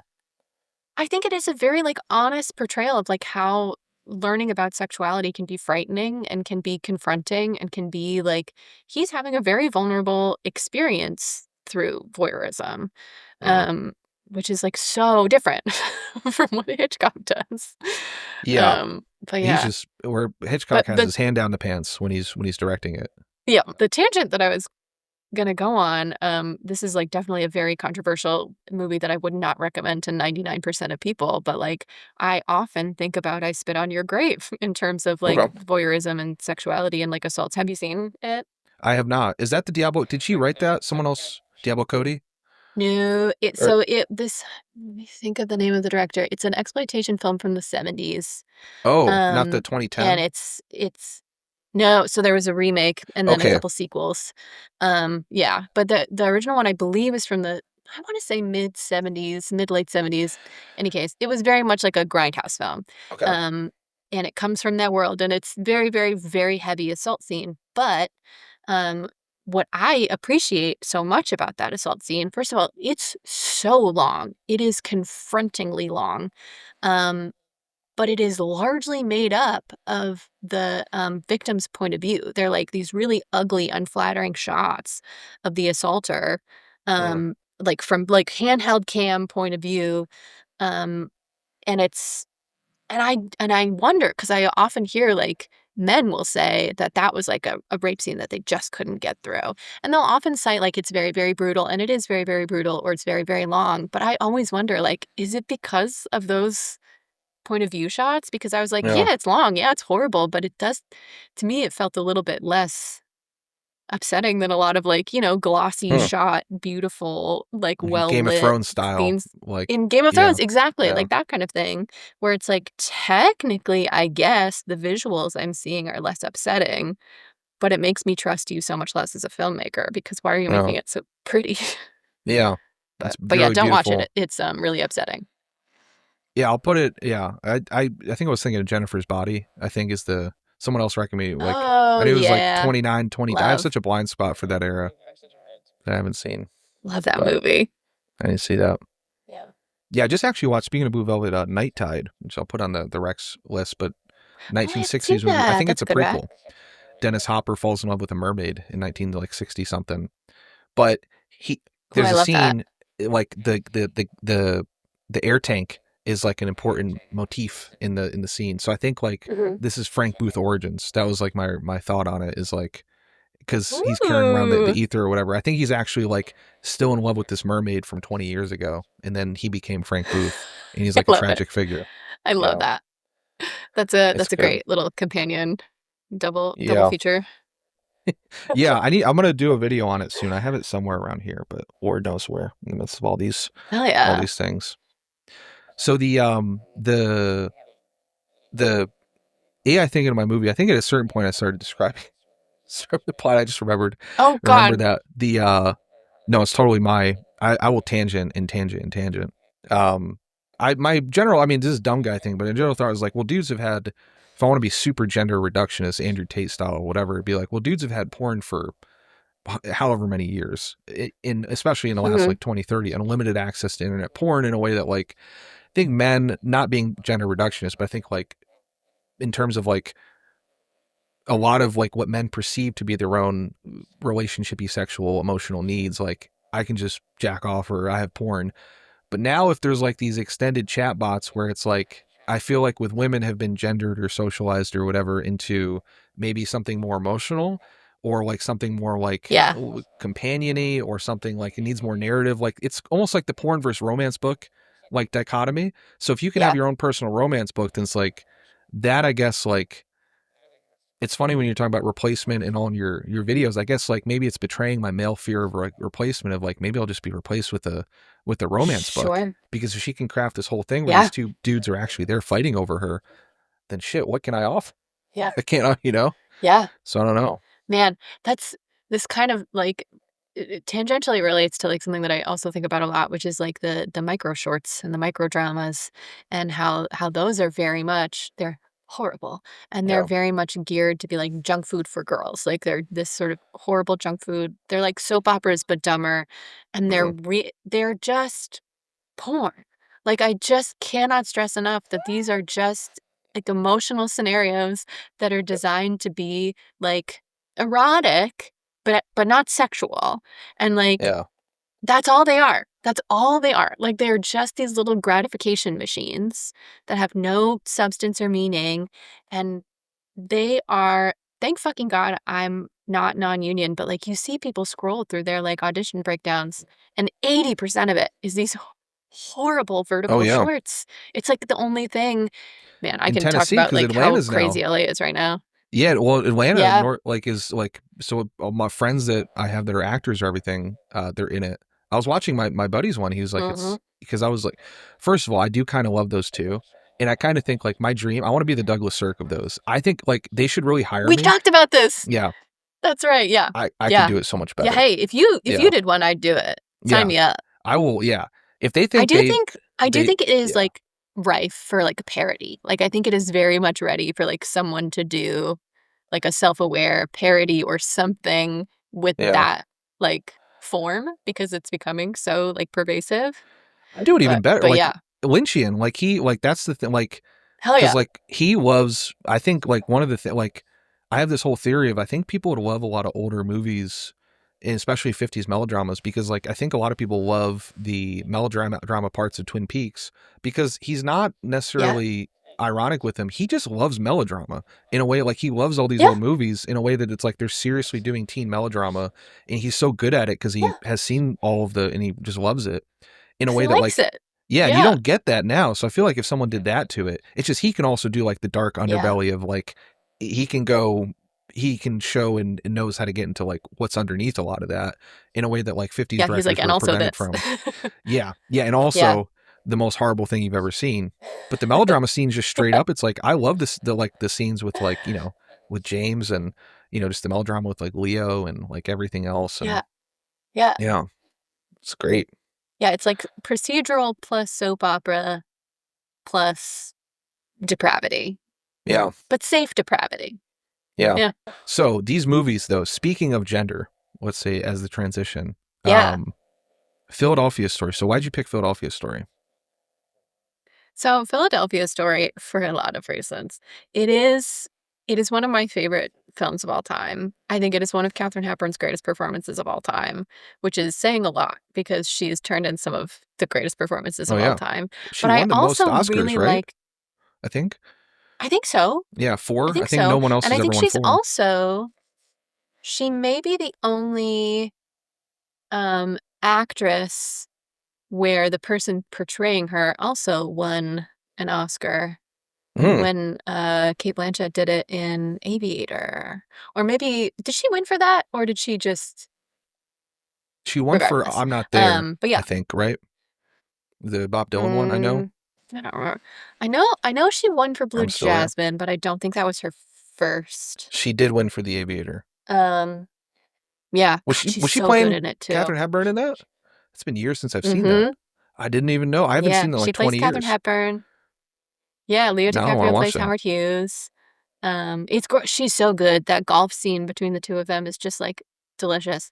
But back to Philadelphia Story. It's also, I think it's one of the easiest recommends for people who are trying to get into 1930s or 1940s film, but are maybe intimidated or don't know where to start, because it's like, it's pretty fast paced. I think that like for people who might not be used to the kind of pace of older films, it's pretty easy to drop in and enjoy. But then also it gives you like this buffet of like 3 of the hugest stars of that era all together in one film. And you can really just go, oh, I loved Cary Grant. Let's go follow that rabbit hole all the way down. Like, it's just such a good entry point and into they're at like the peak of their games era too. of... All 3 of them are really just... And I'm not 100% sure, but I think this is the only film that Jimmy Stewart and Cary Grant did together. I think you're right on that. Which is crazy. A tragedy. They are so funny together. Yeah. I just love them together. They're so... They bounce off of each other so well. They make so much sense in the same universe. Like, they just feel like they sort of spawned from that, like, same cloth. They could have been like a Martin and Lewis, or like, you know, like they could have had like a whole... It's like they because it's like I loved it. I mean, Grant is, I mean, them too, especially. Grant's such like a... I love him. It's definitely the Cary Grant, my favorite Cary Grant, like when he's at his peak. This is the Cary Grant persona, I think, of like the I know I'm an asshole and I'm a jolly sort of like... He's just a rogue. He's like he's like the most charming rogue of just like... Well, I can't remember the line someone said that they say in the movie to him, but he's like, it's like, they call him something bad. It's like, you're nothing but a scoundrel. He's like, I am? And he's like, yeah. He just like accepts it and then just like moves on. And he's just constantly... Yeah, he's a cad. Yeah. But then in that plays so well for Stewart, right? Oh, sorry, go ahead. Yes. And like in this, man, I could talk about these characters forever. The fact that he's a cad, but he's kind of like, he's in his reformed era. He's like, I used to be more of a cad, you know, like there's something very cool about that. Like just, he's very... And you buy it that he's like had a lot of emotional growth, and like this is sort of his more evolved form. And he really, I mean, Jimmy Stewart is just so... Seeing him play so like naive in this film, like he's kind of a piece of shit in this movie. He's, you know, he's still Jimmy Stewart, so he still seems like a sweetie pie, but he just seems like a baby. He just seems like such a little kid when he's around both of the other 2 leading men, if you can call George, you know, a leading man in this film. He's barely there. I think it's like the tension and tenor, it happens over and over in like all my favorite films of them, of like Stewart is like, at least like in his earlier, like less so maybe... I haven't thought about it too much with like his Hitchcock and later stuff, but like certainly in like this era, he's like, he's absolutely naive. And I was impressed with the way he's like, because he's supposed to be like kind of a cynical writer or whatever. But to your point, he still like immediately he's like gives the Jimmy Stewart naivete from a different angle of like he's like it's almost like he's almost like too cynical, and that makes him naive or something in a way. And then he has to like do his thing, but his thing is like constantly just like getting flustered, then getting owned. And then Cary Grant's thing I always love about it, he's like he's so like in control, but then just doing that thing, it just matches so well together. It just like they can just help each other do that. Yeah, and they both have a certain amount of like, they both really handle physical comedy with a lot of groundedness. Like they'll be doing pretty wacky stuff and making really strong like physical comedy choices, but it never feels like clowny. They're both so just like, it feels like a person, which and Katharine Hepburn as well, but man, some of her physical comedy in Sylvia Scarlett is just it's so theatrical. Yeah. And like not to start, weaving in both the movies and getting too complicated, but yeah, I watched that one at the beginning of this week, and then I went back and rewatched Philadelphia Story just yesterday. But I've seen it a million times. But I was just like, wow, the contrast in physical comedy is like it's pretty wild, and they're like 5 years apart. These two movies. Yeah. It's crazy. It did also, it felt very much, I've been wondering about when this thematic style of Hollywood kind of switched from the 30s to the 40s. I've been watching more 30s movies, and it just feels like there's like I don't know when the point is, but like 40s movies, not that I don't like 30s movies, but like 40s and 50s is generally like my favorite era, where like it's as technically impressive and like whatever as like anything. And there's like a shift almost like where Sylvia Scarlett feels before something, and this movie feels after like whatever the change is. I don't know do you know what that change is? I don't know what the change is.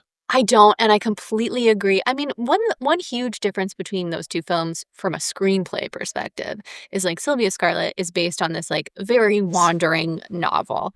And like what I was thinking about is like, man, how in 1930, 5, 6, how many films really like do we have of like strong adaptations of novels to screenplays? Yeah. Like we've only been making movies for 15 years. Like Sound for 6, it's fresh. right? Yeah.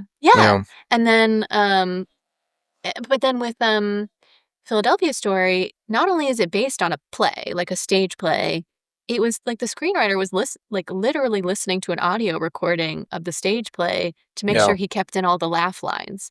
Like he had a really good, like a very clean roadmap for like and it was a stage play written for Katharine Hepburn, which she performed, right? 100%. Yeah. Which is crazy. Yeah, and that's so the whole reason that happened largely is this starts to get into like the business side of it, but like because of that box office poison ad, which I'm sure you're familiar with, but it was I can't remember the name of the group, but it was like a united group of theater owners. They paid for this massive ad in the Hollywood Reporter, being like, these stars are box office poison, they're way more expensive, their contracts are too much, the movies aren't making enough money, and they just named like 10 or 12 people who they were basically like, you gotta stop hiring them. And it was like such a scandal. And that was her sort of business strategy to sort of get back to work in Hollywood. Was she produced this play. She forgoed her salary on the play and just took a back end, and then obtained the rights so that she could sell it to the MGM. It's crazy that part of the reason she was box office poison, first of all, was that Bringing Up Baby, which is like, to me, one of maybe the two best romantic comedy, like, wherever you throw this one in, but like, for me, I think I'd probably go like His Girl Friday and Bringing Up Baby, probably my two favorite romantic comedies. I think I would personally. Yeah, that I can't believe that movie failed, and then also that would be like, it failed so bad that she's poisoned partially on Bringing Up Baby, which is like, crazy. Yeah, that doesn't make. I do wonder. Like, go ahead. Well, I can understand a little bit. Like, I think people were pretty scandalized by Sylvia Scarlett, and like, even if the script is a little uneven and a little strange, like, I think people were primarily responding to like some sort of social shock at like all of the queer themes. And so I can see why that didn't perform super well in the era. Bringing Up Baby Several, if you count the cheek kisses. But like, there's just no reason why bringing a baby wouldn't. I did not know that until this week when I was, doing a little Google before coming on the show, that hadn't been financially successful at the time. That makes no sense to me. It's truly one of the most mind-boggling things. I do wonder, when you say it's like, I definitely think, so Sylvia Scarlett, I picked that and I had been wanting to watch it for a while because the Wikipedia description of it is great. And it talks about, for viewers, like it talks about the, like it's a gender bending 1935. I believe it was the first collaboration between Cary Grant. So this is the first, that's one thing. This is also George Cukor. So same director, I believe, and same collaboration of stars. Between Cary Grant and Katharine Hepburn. It was their first, and then Philadelphia Story was their last, which why you would make this the last combination of them is crazy. That doesn't make any sense. They're perfect together. They're perfect together. Although I will say, well, I'll come back to that. If I do have a complaint about the movie, I will say I kind of wanted her to end with no marriage is like probably the only thing I was like, yeah, my only thing about the movie is I think, well, I'll get into it in a second, but because it was kind of relating to the original thought I had, but like, both these movies play with like gender expectations, and I did think reading the history of it, it reminded me in a weird way of Spartacus, her career stuff after doing this, because like Spartacus was Dalton Trumbo's like first movie under his real name after like 10 years, I think, of being on the blacklist, I believe, and that's like the most socialist leftist like fuck the rich movie ever. In like a way that's like shocking to me. Like I can't imagine, because it was such a big budget movie. It's like if the Avengers was like explicitly Marxist or something. It makes no sense to my modern eyes of like, I can't imagine this happening. Yeah. But I thought it was, if this is her return to form, which it was the Philadelphia Story, it's like, I could see just Katharine Hepburn's whole vibe in general of being like such a very obviously like not just feminist in her private life and like in her public persona, even though she was like private, in general, but her on-screen persona is so explicitly breaking through any kind of gender role and so assertive in a way that like this movie was still shocking, I think, to me watching it I watched it last night too. Just in terms of like how like I could imagine a 1940s audience reacting to her persona in this movie and sort of all the things she was saying about it. So I think it's fascinating that like her response to being like box office poison, I wonder if she had thought of like at all, I'm sure at some point, about like what is going to be like, what is like the societal sort of reaction to my persona, but to come out with like arguably one of the most feminist romantic comedies, which is why I didn't want her to marry Cary Grant at the end, because I wanted her to reject all social norms. To me, this is like a movie about rejecting social norms. I wanted her to just reject everything and be like, so I'm just curious, like, it's such a, I don't want to say, I was about to say ballsy move, but it's like a ovaries-ish move, just to try and be neutral here. It's like such a courageous move to be like, I don't know, like, even though everyone's so, maybe I just kind of wonder if she perceived herself as like being upsetting on that level, because to come back with this movie and expect it to be like, well, this is my career savior, and it's like the most ardently feminist thing probably I've seen of that era, is wild, I guess. Yeah. Yeah. I mean, she really does, like, part of it, I wonder, is if it's just like she makes more sense, like, as a performer when she's playing those kinds of roles. Like in Sylvia Scarlett, when like she's a matching being of really persona girlish. and belief. Yeah, it makes sense. It's just like, And I also wonder if that's like part of the reason, because she had a lot more longevity in her career than almost any other actress from that period. She kept working all the way through to, I mean, certainly the 70s. Like she was making movies until she was like, 70 years old. And that's not the case for a lot of the other actresses who came up in the 30s and 40s. Oh no. And I do, but that also, like, the fact that it ends with the marriage, and it also begins with like just a bit of playful domestic violence. Like, I do think there is a little bit of like, I think it kind of soothes audiences, like in that sort of Hays Code mentality of like the deviant thing will get punished. Yeah. And there is a little bit of like, oh, we're putting her in her place. Don't worry. She's this crazy lady, but But we are able to like bookend this film by reining her in. That's what I wonder if like, are we supposed to ignore that as viewers in a way that like, I'm almost like, I kind of ignore a lot of courtroom scenes almost in in melodramas because it's Right. like, oh, they almost had to do this. And like, I kind of almost felt so like I was supposed to ignore it because like she had to, like, she couldn't just be, honestly, even more offensive than the marriage was her saying like, oh, thanks, Dad. I'm so, now that you're proud of me or whatever. It's like, I didn't want that at all. That felt so totally antithetical to that's like the other, that didn't feel real, glad you brought up dads. I am now like seeing these two films together and thinking about George Cukor, like the way the dads played pretty similar thematic roles in these films. It's pretty interesting. Like everyone is so interesting and so lively and so like full of like sort of surprising characteristics for the era. And then the dads are just these miserable shitheads who like are so much more regressive than everyone else on screen and like are sort of framed as like, well, he's your dad, you got to bring him on the caravan and you got to bring him to the wedding, like that's it. Like it's the dads were so separate from everyone else. This like patriarch figure that represents, tradition to a certain extent in Philadelphia Story. Less so in Sylvia Scarlett. He's just sort of... He's kind of a fucked up goof in that. A problem. He's just he's definitely a problem. Just a crime guy.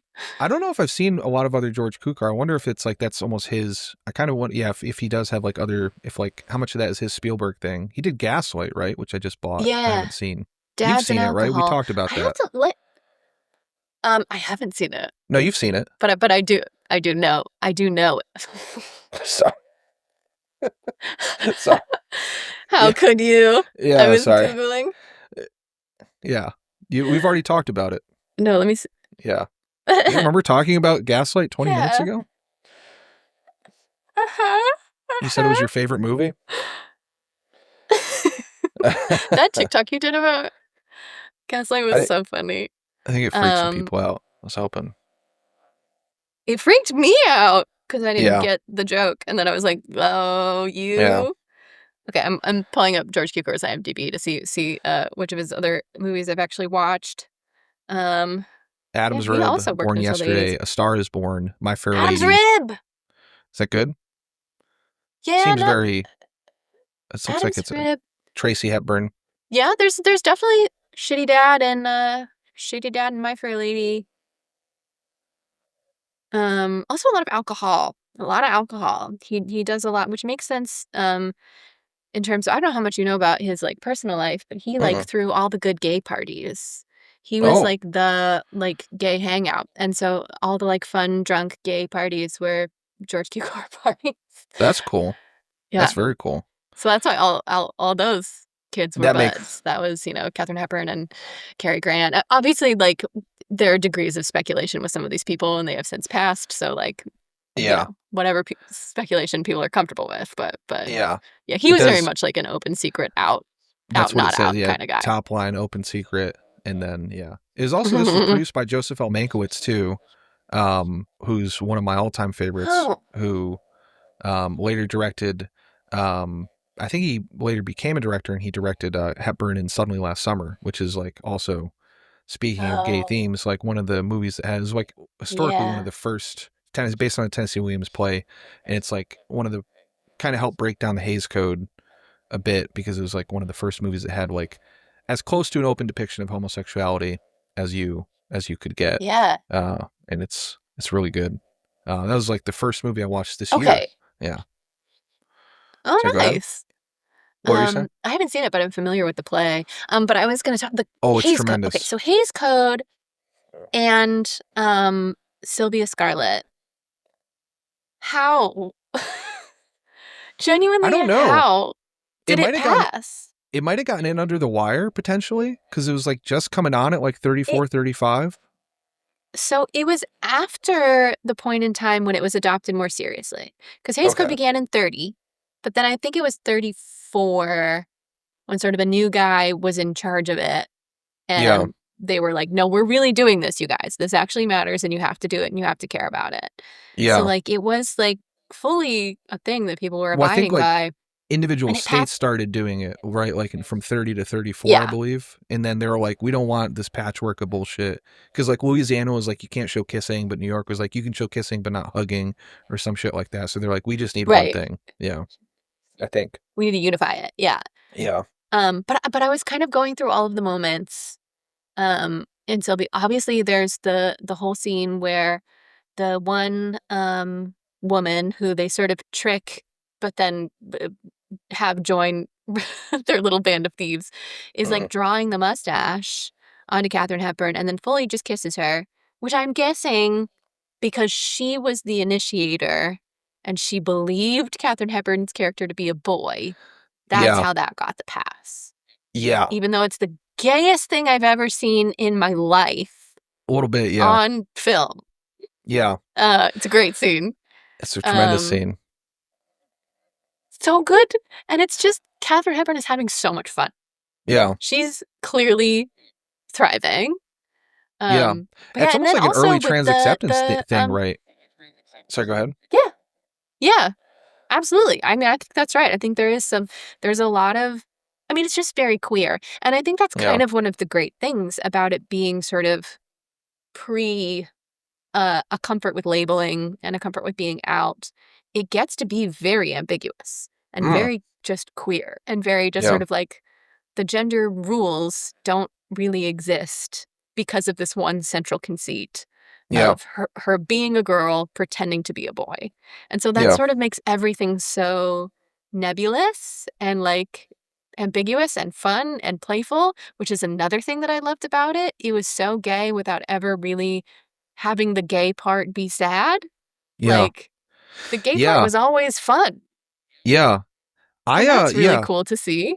I really liked it for that. I gotta be honest, like my buddy said afterwards when I watched it, he's like, I can kind of see why it failed aside from the gender stuff. Cause like, I didn't like, which I kind of agreed with. Cause like, it's definitely nowhere near like as well written or well directed or like well put together, I think, as a Philadelphia Story, which is like, among the handful of best things ever.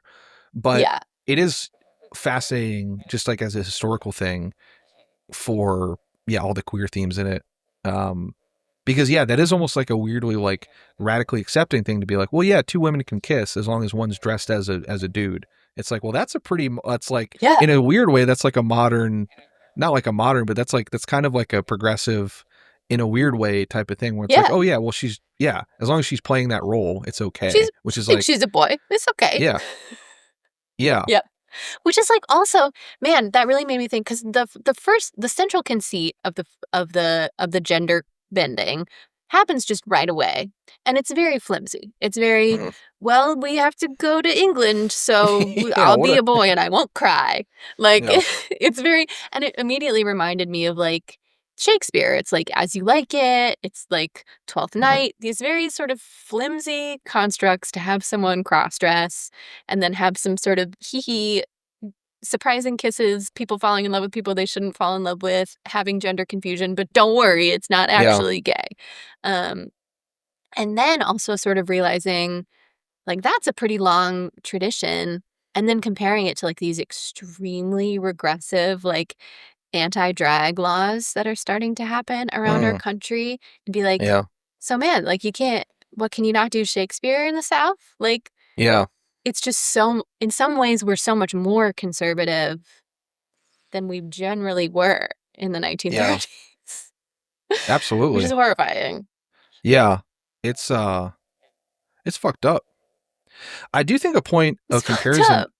Yeah. On that, I thought, thinking now, a point of comparison might be between the two. It's almost like the Sylvia Scarlett might be like exploring, I think, more like external representations of gender and gender roles and like social ones, where I think like Philadelphia Story, probably the thing that struck me the most, also why like the ending or whatever, like I kind of disliked it a little, was I think it's more, and it's almost like internal, like it struck me like in a way that was like shockingly modern, because like it felt like you could do the same thing just slightly different now based on what we were talking about at the beginning of the pod of like the gender roles that a woman is expected. It felt very much like the earliest example I think I've seen of like a woman sort of like being like, well, I want to actually have freedom and I want to actually do this thing.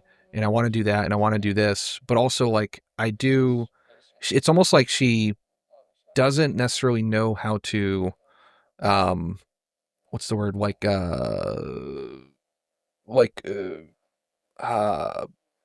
can't think of it. Like, she doesn't know how to, like moderate that. Not necessarily moderate is the right word, but like she doesn't know how to like combine that or live with that, along with also potentially like wanting like romantic relationships and like whatever, in a way that she's kind of, I think, trapped by, in a way that felt very modern. Like, you know, I mean, the things we were talking about, like, you know, women now expect like you gotta, you know, make your own money and do all this and do all, you know, you got to do everything, but then you want to be in the relationship. You know, a lot of people want to be in relationships, and I think it's the first time I think I've seen a like, and probably still, I don't know that I've seen a better exploration of like that tension of like wanting to be the very free person who is able to control herself, but like the only social structure I can get into is like sort of conscious, like marriage is like consciously against that. And so that's why I was hoping she wasn't going to get married for that, because which I think the movie hints at. I'd be curious about your take on the very ending, just a little bit, when her eye is open, because it doesn't seem like it's going to be a happy marriage again at the end. You know, that's kind of my read, is like, yeah, I don't know. That's interesting. I mean, I think it will always be a complicated marriage. I think that they will always spar. That is an interesting read. And I do wonder if like there, you know, is some perfect platonic ideal of this, you know, movie where they don't necessarily end up married, but are still able to be in love. And I, what I think is what I like so much about their relationship, um, Cary Grant and Katharine Hepburn's character's relationship, is like they are so specific about the things that they don't like about each other, and they feel very real. And in a lot of romantic comedies, especially more recent romantic comedies, it's like, well, you're always late and you're clumsy and you have a crush on the, you know, barista. Like, they're very simple and very shallow. And because these two people were married and divorced and then come back to each other, they have these very adult, very complex, very real criticisms of one another. Yeah. And like, she's able, and I also really love that she is super flawed. And she is super flawed in ways that reflect her ex-husband. She's super flawed in ways that reflect her father. Like, and she's sort of like realizing the ways that, you know, obviously there are sexist criticisms of some of the things that, like, oh, you shouldn't be this way because it's not womanly. But it's underneath that is like, some of this stuff is just sort of human flaws. Like, you're not a perfect person. Yeah. And it's not just that you're not a good wife. What was fascinating, I think, on that, I totally agree. I think it is like, actually, is weirdly, another reason why it felt so modern is like, it felt like a great examination of like toxic girl bossness, in a way, or like the way like almost girl bossness, or like that, a way that like feminism could potentially have a expression, like internalized feminism, and like being so like fuck the society, like legitimately, like through all legitimate reasons, but could become like past the point to be toxic, which I think is this, to your point, I love that specific criticism that Cary Grant makes of her, is like, you don't want to be this, you want to be worshipped, which she actually is like, kind of like, well, fuck, like that actually does hit her, because she's like, then it's just like, well, I don't want to be worshipped, I want to be felt, I want to be human, I want to be flesh and blood, when like, you know, the whole thing with, I want to be loved, with like when she's going with Jimmy Stewart, and he's like, no, I don't want to work, because like it's almost like a Goldilocks thing, where it's like, what's his face worships him to, that's also kind of like, either she should have gone with Jimmy Stewart or nothing, I guess, in my, because like it's almost like the George is like too worship of her, and he's like too worshipful of her, and he's like, you're on this pedestal, you're this like marble statue, I think he says, you're this goddess. And then Cary Grant is like, so to the opposite, where I'm even gonna hit you. And then like Jimmy Stewart is in the middle of like, it seems like largely what she wants, of like, well, you're actually flesh and blood.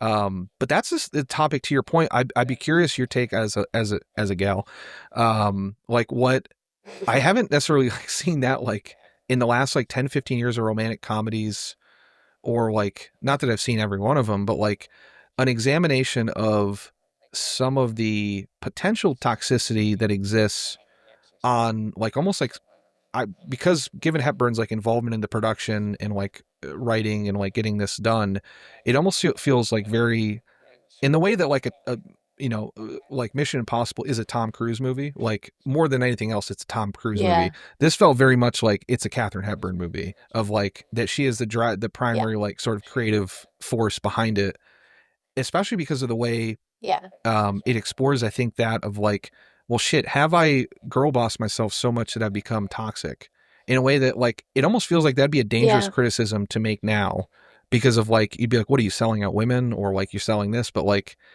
to the point about alienation, I feel like we've kind of seen that I don't want to be like, so many men on the right, especially have like made so much about, I think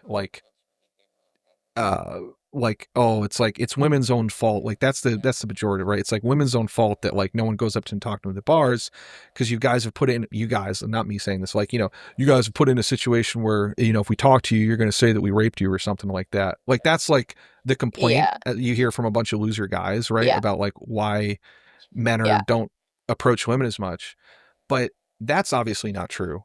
I can imagine we totally agree on that. But like there is like, I think some element of like, definitely when you've become so like anti a social structure that is abusing you and gaslighting you and doing all these bad stuff to you, that like it can become it can be alienating if you take it to a certain point, I think, potentially, right? Like that felt like a very modern, nuanced take on her whole persona, self-directed. Yeah, I think so. I think it also points to like, to a certain extent, in an era where like gender roles are very rigid and very simple and very straightforward and prescriptive, when she breaks from those as a woman, she's emulating the men in her life. Like her role models are shitty men.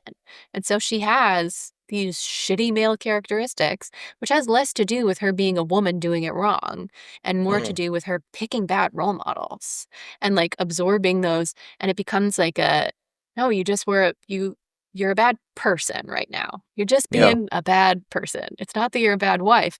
And that's, because Jimmy Stewart, he is trying to see her as a human, but I think he mainly likes that she likes his book, to be honest with you. Yeah, I get that. As a creative, he it's likes like the validation. Yeah. Yeah. Yeah. Shout out. Yeah. It's like, oh, wow, you're so smart. But yeah, I think his girlfriend is much more mature than him. And he probably is challenged by her. And he, spends 36 hours around, Tracy and is like, no, this is the one. She's a genius. And actually I get her like no one else gets her. I totally get but that. But it's just, because she was scary. And then she said you were a good writer. Yeah. And but Cary Grant or Dex, he knows her. He really knows her, and he knows the worst of her, and he wants it. He's like, he's not trying to change her. What he did was he went away and he grew the fuck up and he got sober and he really changed as a person and said, no, I still want you. I really love that. They're just people. They're such people. Yeah. George, he kind of references that at the end, which again, another like, he references actually you said about like, it's not her failings as a wife. It's just like she has failings as a person, which she says she likes. Cause when he says like, he's like, well, I'll take you back. Cause especially once he learns that the newspaper guy's there, he's like, well, I'll take you back. But this drinking thing was just a phase, right? He's like, no, it wasn't. I like drinking and that's probably going to happen. That's me. And he's like almost saying, it's like, well, this was a temporary break in your role. But she's like, no, that's me. That makes me accepting my flaws as a human. Yeah. Which I thought was great. Yeah. And I also loved when I think this is a Hepburn thing because I made a bunch of videos about Christopher Strong, where I think she does this, which is directed by Dorothy Arzner. For the viewers, the only gal director of the 30s that was allowed to work.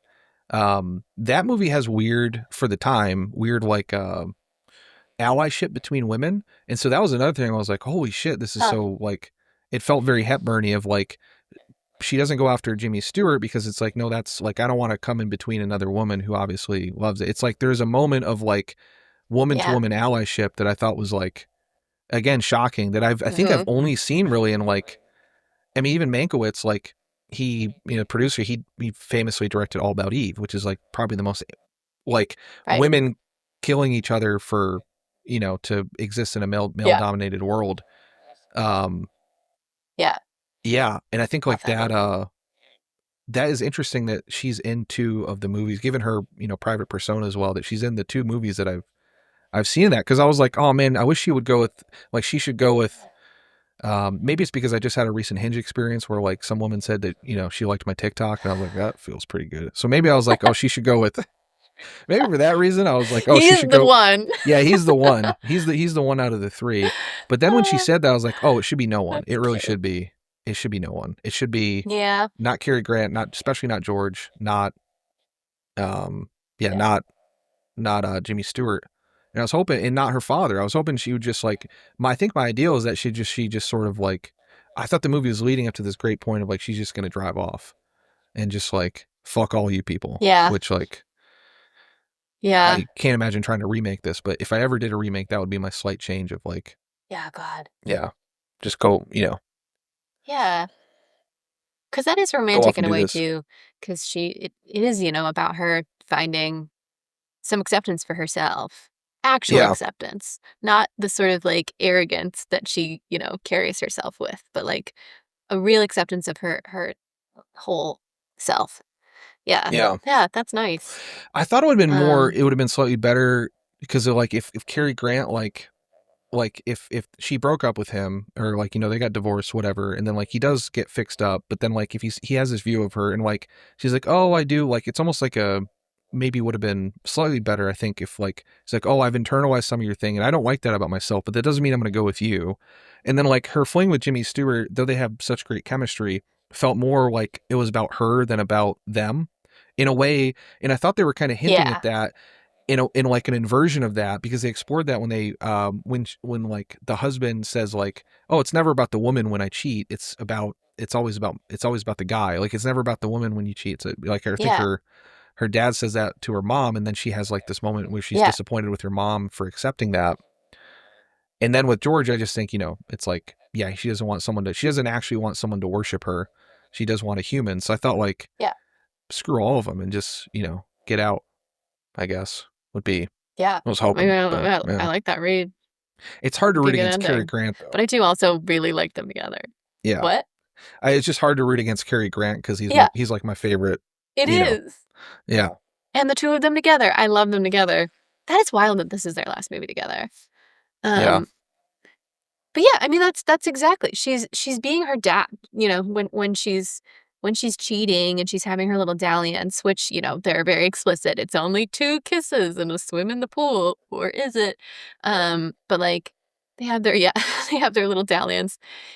She's literally doing what her dad just said. Like she's just being her dad. She's just playing out like, but she won't acknowledge it. She really struggles to acknowledge. It's like when she gets hammered and she's like, no, I don't drink. Like she truly does not acknowledge her own flaws at all. She can't, pathologically can't. I thought this movie explored that in a way that was very, very modern. So I'd love to see it modern wise, given everything that's happening with the gals. Sorry, go ahead. Oh, with the gals. Well, that makes me think of Dinah, of the younger sister, and like her having this like almost a generation removed. She's a much younger sister. Yeah. She's, what, 12-ish years old, probably. And she just idolizes her and and she's such a cool little kid too. She's smart and like, she's nosy and she loves to know what all the adults are doing. And she, wears her trousers, and when she's feminine and performative, it's for a joke. And like, man, and then we haven't even talked about class in this movie, but like, I thought one of the smartest things that they did in terms of structuring this film is you get to enjoy all of the opulence and all of the glamour while you still have, like, in particular, Liz, the photographer character, endlessly critiquing it, being extremely relatable as an audience insert, understanding the ways in which this world is like insane, unattainable, and weird and embarrassing. But we still get to have the pleasure of looking at all of the beautiful things. Yeah. So we get to like have it both ways. Even a critique of it too. I think George, like, I was glad that they don't make him so totally, at least I didn't think he was so totally like, so totally an oaf or a goofball or malicious, in that, like, you know, at the end he's like, you guys are all fucking disgusting, this whole class, and he kind of walks out. Yeah. And he's not like a great character, Yeah, but he's he is just like, a guy. Yeah. He's just a dude. He's just a dude who is not right for her. And like I like that a lot. I like that it's not we're rooting against him because he's bad. Yeah. It's just we see that they don't belong together. Yeah. There's nothing really wrong with him. It's just wrong for you. Yeah. Yeah. Yeah. Which the characters comment on too. They're like, you know, it's not, he's just not, she needs, like, even like Jimmy, I thought the bonding that Jimmy Stewart and Cary Grant have, right, is on that, is like, it's not that, like, she could, like, they'd probably be okay with her picking either of them. It's just like, but it can't be him. It's just got to be someone, you got to be someone interesting, I think, is the, yeah. As opposed to this doofus. Yeah. I haven't seen it yet, but it did make me think of The Materialists, which just came out. I haven't seen it yet either. Celine Song directed, Dakota Johnson, and what was it, Pedro Pascal, I think, and one of the superhero boys. Chris I don't Evans, remember maybe? which one. Yeah. Sure. Yeah, Chris Evans. Yeah. But yeah, but it is sort of, that is a film that is like a romantic comedy that becomes about class. And I now kind of want to watch it with sort of the perspective of thinking about Philadelphia Story and how it relates to class and romance, because I know people got, you know, no spoilers, or rather, spoiler warning, she ends up with the not rich guy, and people were a bit surprised by that. But I also don't know how it all unravels, so who knows? Yeah. But I liked her. I like Past Lives a lot. I haven't seen that. I need to see it. I heard good things. Great. Yeah. I need to see a lot more really new movies. Good. It's a really, really good. It becomes a love story about like culture and identity in a really interesting way. Nice. Sort of falling in love with the version of yourself that is necessarily gone. I don't know. Really beautiful. Really beautiful. It seems like tonally very different from The Materialists. Yeah. I'm going to add that to the list. So since we talked about AI and everything, if you, this might be too, obviously what's the answer is like, I'm trying to think of the right way to say this. Well, I was thinking, like, you know, I described my AI film before, and I was thinking the Philadelphia Story, like, this is not bad to be, like, if I had to design my own sort of story to be in, I think I might be a part of this one. Like, if this was like, if I was going to do like sort of an elaborate scenario, like what happened, obviously you would say, you said you're married, right? So whatever situation would end up with your husband, right, would be that's, you know, like, I was thinking like hockey players answer that, like, who would you most want to play with in the NHL? Well, my teammates, you know, I love them so much. There's no one else I'd rather, you know, it's like, Okay, well, they're all dead. I don't know. Pick another one. Yeah. I think I'd be like, I think I could definitely play. I don't think I could play the full George role, just because I think I'm too casually obstinate in personality, I think. But I could definitely like parts of it for sure, like in terms of like just being like, you know, I like a lady that has something going on. Like, I get that why George is attracted to Catherine, and but also Jimmy Stewart and Cary Grant. I can also like, you know, I'm not nearly as charming as either of them, and I'm, you know, I'm not that I'm a great writer, or like, who is. Well, so they I don't couldn't trade places with each other. I think probably Stewart's close to mine, but it's like I could maybe do the Stewart role, and he doesn't end up bad, because I think Ruth Hussey is she's charming as hell herself and is great looking. She is so good in this movie. Yeah, it made me want to look like, where has she been in my life? You know, like, I know. Yeah. Yeah, she's such an interesting counterpoint to like Katharine Hepburn too, because like they have a lot in common in sort of that like 40s gal. Like they're both, I can see them sort of being up for similar kinds of roles. But the way she leans into that like deadpan, and she will deliver the funniest line and then the most devastatingly sad line with the exact same deadpan, and it'll just like hit you completely differently. She's so good. Yeah. What else is she in? I can't think of. I saw some stuff, but I don't remember. She's definitely most famous. She got nominated for an Oscar for this. Yeah, that's good. She It should have doesn't have been. her Northwest Passage, it looks like, Tennessee Johnson, The Great Gatsby, The Uninvited, which I need to see. I have it, Oh but I haven't seen it. yeah. And then a bunch of other stuff that I don't know that I've seen. But yeah, I think I would put this movie. I'd be in this one. I think my ideal, I think, is His Girl Friday. I think like if that was the scenario, Yeah. like the ideal scenario in which like.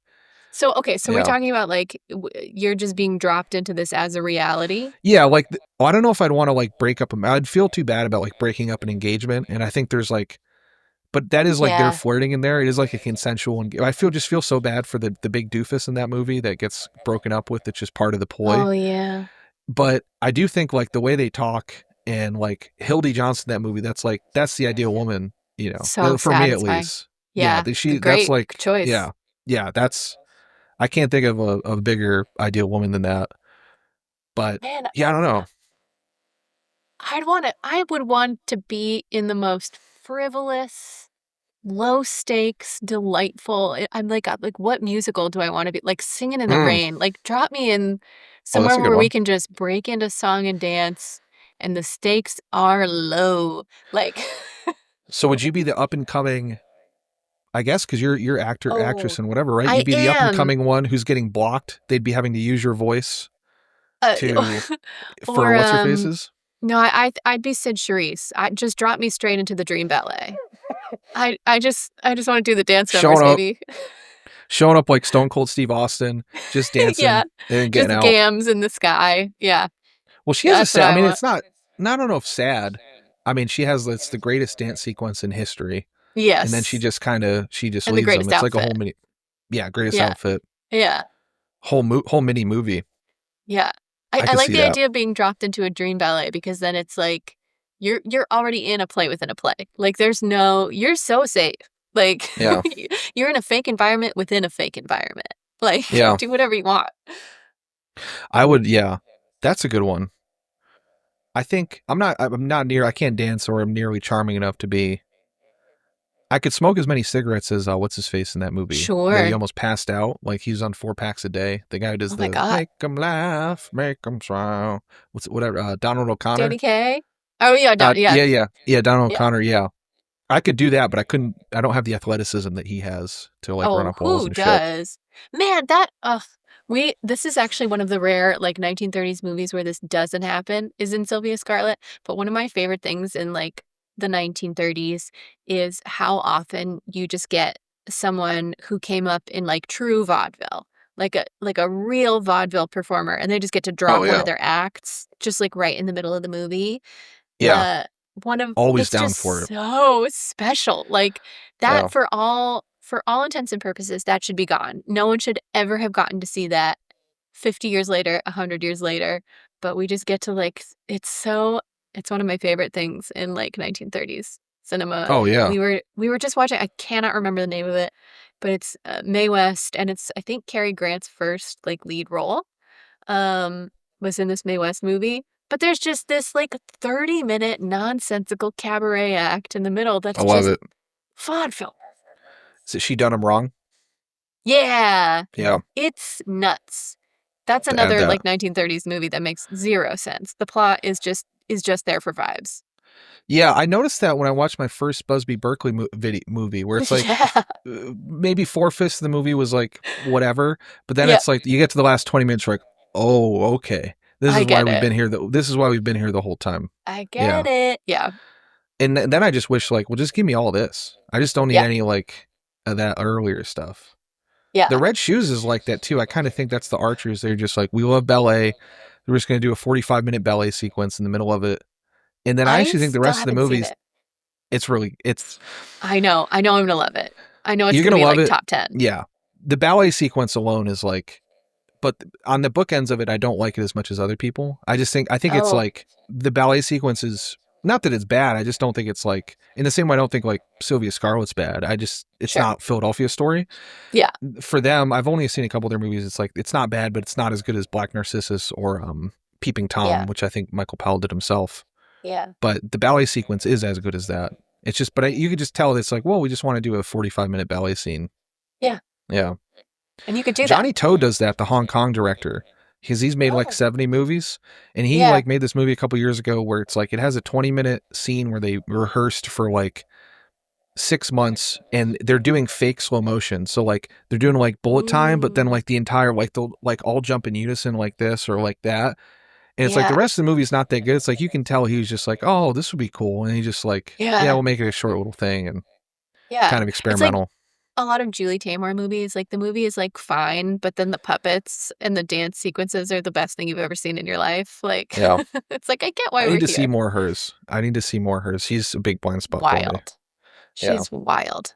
Yeah. The Fool's Fire, which I don't know if you saw my video, like that secret puppet movie, because we did a couple episodes ago, a Julie Taymor, which I'd never seen. Oh. Yeah. If you've not seen Fool's Fire, probably not. Because only like 600 people have logged it on Letterboxd. It's actually on my YouTube channel. I uploaded the highest quality copy I could find. Impossible to find. Oh my God. It's a puppet. Oh my God. It's a puppet movie starring the man from Another Place from Twin Peaks, the little guy. Hell yeah. And it's like only 50 minutes long. It's tremendous. It's like perfect for you. I didn't know. Yeah. Oh my God. I'm going to watch it right after this. It's really good. Shout out Elizabeth Waters, who is a musician that picked it. And nice. Yeah, she it's like her like weird movie that she would show people after they would like drink at like in college. They'd like come back to the dorm. Yeah. It's really quite good. It's mostly puppets and yeah, it if anything needs a HD re-release. I can't believe it's like the highest quality is like 360p, but then there's like high res photos of these puppets that they look so good. But unfortunately, for some reason, it's never had like a proper release. I don't know why. Wild. Yeah. What's the now I just forgot it's Fool's Fire. I'm making sure list of recs. Oh yeah. Yeah. So you would want to be Singing in the Rain, just a Sid Charisse. Oh yeah, I want to be in something stupid. I don't want to have to. I do not need to recreate any conflict. Either that or like maybe like a Sofia Coppola movie where like I get to like indulge in being sad, but nothing that bad is actually happening to me. A very beautiful bathtub. Are you like maybe? I think the two movies I've seen are like The Beguiled and Lost in Translation. So you're like, not those ones. Okay.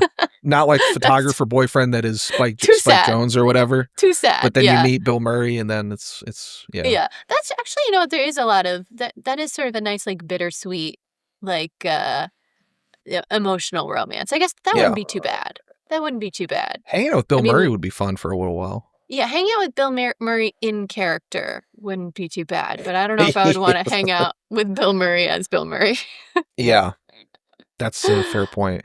And then The Beguiled, it's like hottest Irish guy in America shows up crippled on your doorstep and you get to fight with other women.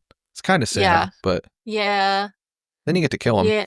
Spoilers. You do get to wear a corset though too, and I do love wearing a corset. I'm one of those. I love them. Yeah, that's one of my favorite. I've never worn a corset, but that is great. I love that movie. Yeah. Yeah. Feels like I would die. They're not that bad. I mean, it depends. If it's not made for you, or if it's laced super tight, then it's not so nice. But if it actually fits you, it's not bad. Shout out! Do you follow I should know her name. I follow her on Twitter, but she's like the corset lady, or not on Twitter. I'm gonna feel so bad. I know it's something Blossom Darling. I don't. She does like a Little Blossom Darling on TikTok. Shout out her. Queer artist, historical dressmaker, VTG collector. Cool. Yeah, she does. Yeah, she's constantly in a corset, and she does a lot of corset stuff. So if you like corsets, shout out. Very cool. Yeah, I love a historical drama. But it does feel like most of those worlds would be unpleasant to be in. It's just that the outfits are cool. So I guess I really just want to get hired on a historical drama. Would you do like Downton Abbey? Would that be the one? Like, oh you know, my is that God, yeah, that'd be a okay? great one. That kind of thing. That like 19 teens. I feel like Hell yeah. that's like I don't know what the dude equivalent would be like. Yeah, I want to be Die Hard. I want to be John McClane or something, Yeah, right? But that's probably 80s. I think the 80s equivalent. is the peak like period film for masculinity. Yeah. Yeah. Yeah. I don't know if I'd want to be in any of the action movies. Too much work. Yeah, it's a lot of work, and like his feet get fucked up. He steps on all like glass. Yeah. And you actually would have to feel that. That's no Yeah. good. Lethal Weapon, he gets tortured. Yeah. And Danny Glover's also, he just wants to retire. I'd be as pissed as him. Yeah. Arnold's kind of nice. I mean, Last Action Hero would be. I don't know if you've seen that one. That's tremendous. No. You'd No, love it too. I bet. I so very rarely watch really action films, sci-fi, a lot of like genre stuff I don't watch very often. But man, Last when it's good, Action it's good Hero. because I love Yeah. T2. I was Oh, not yeah. expecting to. That AI video, I very much was like, I have a thesis. I like what I'm saying. I just don't have an ending. Fuck it, I'll watch Terminator 2. I can't imagine it's You gonna hadn't give seen me it? anything. No, I'd never seen it Oh, before. And then I was like, well, there it is. There's the whole thing. And like, yeah, it's like explicitly like anti-LAPD, yeah. which is very relevant to me. Okay, so Rex, do you have Rex for our lovely audience? Man, what I would say, especially for Philadelphia Story, is especially if you are new to 30 Sorority Cinema, you just need to watch this and pick your favorite person and then just follow that rabbit hole all the way down. It's such an easy 100%. sample platter. And if you haven't seen Bringing Up Baby, see Bringing Up Baby for sure. That's such a no-brainer rec. And if you love Katharine Hepburn, I would say Adam's Rib, Desk Set, um, are two of my faves of her just being so all the best things that she is. Like they're such good like showpieces. Um, and then you can get into, you know, the Spencer Tracy of it all, which is like half of her career You know, is that's a with big blind Spencer spot for me. Tracy. I haven't seen any Hepburn Tracy yet.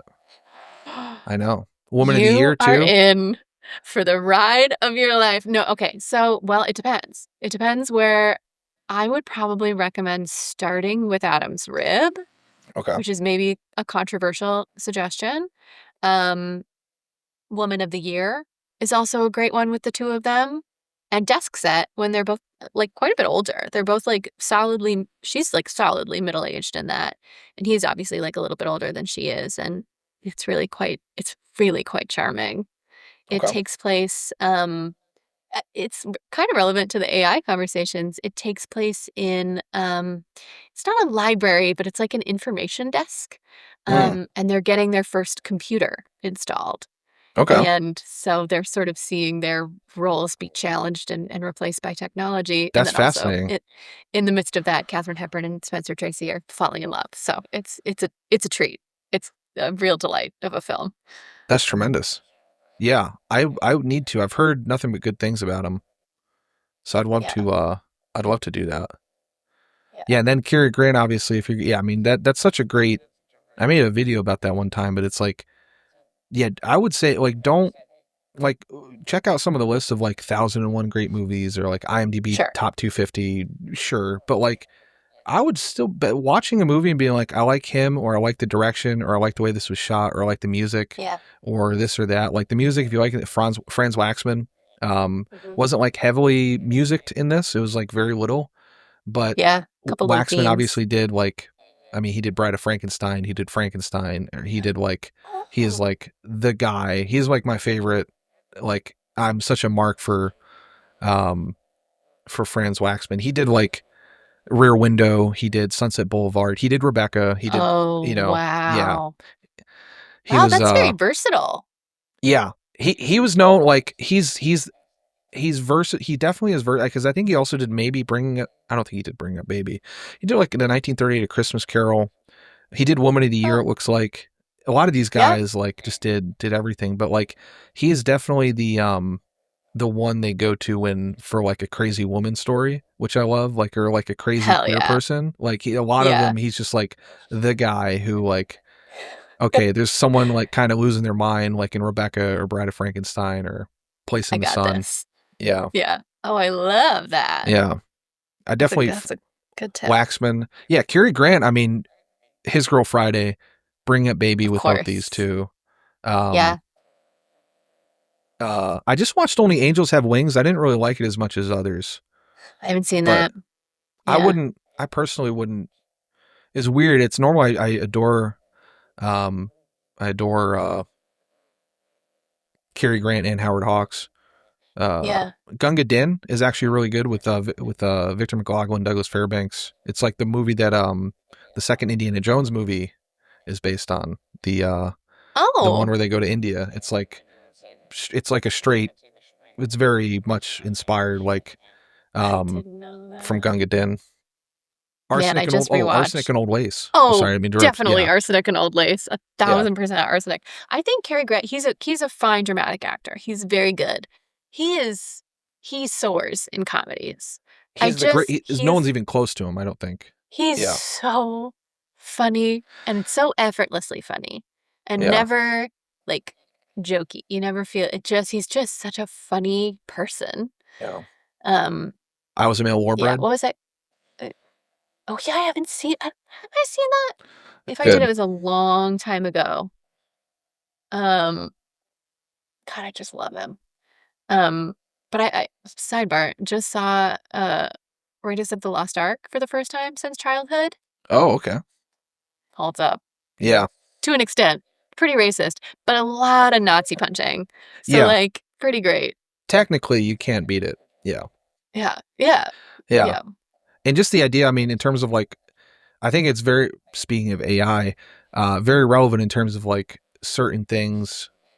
Like there's a casual sense of like, we shouldn't have access to certain things. I think it is like very, Spielberg, I don't think is like super political in a lot of his work, but I do think that's like both between like that and Last Crusade, there's like a very strong sort of religious thing of like, we shouldn't use this piece of technology or something. We shouldn't open the door. Like it's very much let's not do it, which don't open the box. Yeah. Seems relevant. Yeah. For everything. Everything. Yeah. Cary Grant comedy. I mean, Jimmy Stewart comedy too. But him in anything as well. Oh, I mean, Jimmy Stewart in anything. Yeah. That's how I feel about Jimmy Stewart. It's just, you'll have a good time. The movie might not be great, especially as he gets older. He does some weirder, slower movies, but he is just always great. Yeah. In my opinion. Which another famous flop, It's a Wonderful Life. Which is crazy. That was it. Absolutely wild. Yeah. One of my favorite just looking films at his of all time. like, I mean, his top, maybe the most impressive filmography. I mean, his top 8, I'm looking at a Letterboxd in terms of popularity. Vertigo could be the greatest movie ever made. Rear Window among it. It's a Wonderful Life could be the greatest movie ever made. Rope, no doubt, stone cold classic. Anatomy of a Murder, tremendous. The Philadelphia Story. If you want to see Jimmy Stewart just talking about panties for 2 hours in like a very controversy for his time, Anatomy of Murder is great. It's like, and so what happened to the woman's? I guess you call them panties.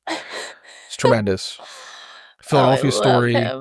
Man Who Shot Liberty Valance, another John Ford. That's I haven't seen that. Yeah. Tremendous. It's like, is that the only Western he did, or did he do other Westerns? He did other ones. Thing number 14 is Winchester 73, which I just watched a few weeks ago, which is okay. You might like Destry Rides Again with him and Marlene Dietrich. It's more of a satire. Also very... Yeah. Have you seen it? I don't know if you like gender role. No, but that does ring bells, and I love Marlene Dietrich, so... There's a scene at the end, I mean, it's not a spoiler, but like all the women in the town get together to kind of like chastise and like try and stop the men. So it's like very gender role-y in an interesting way. Love.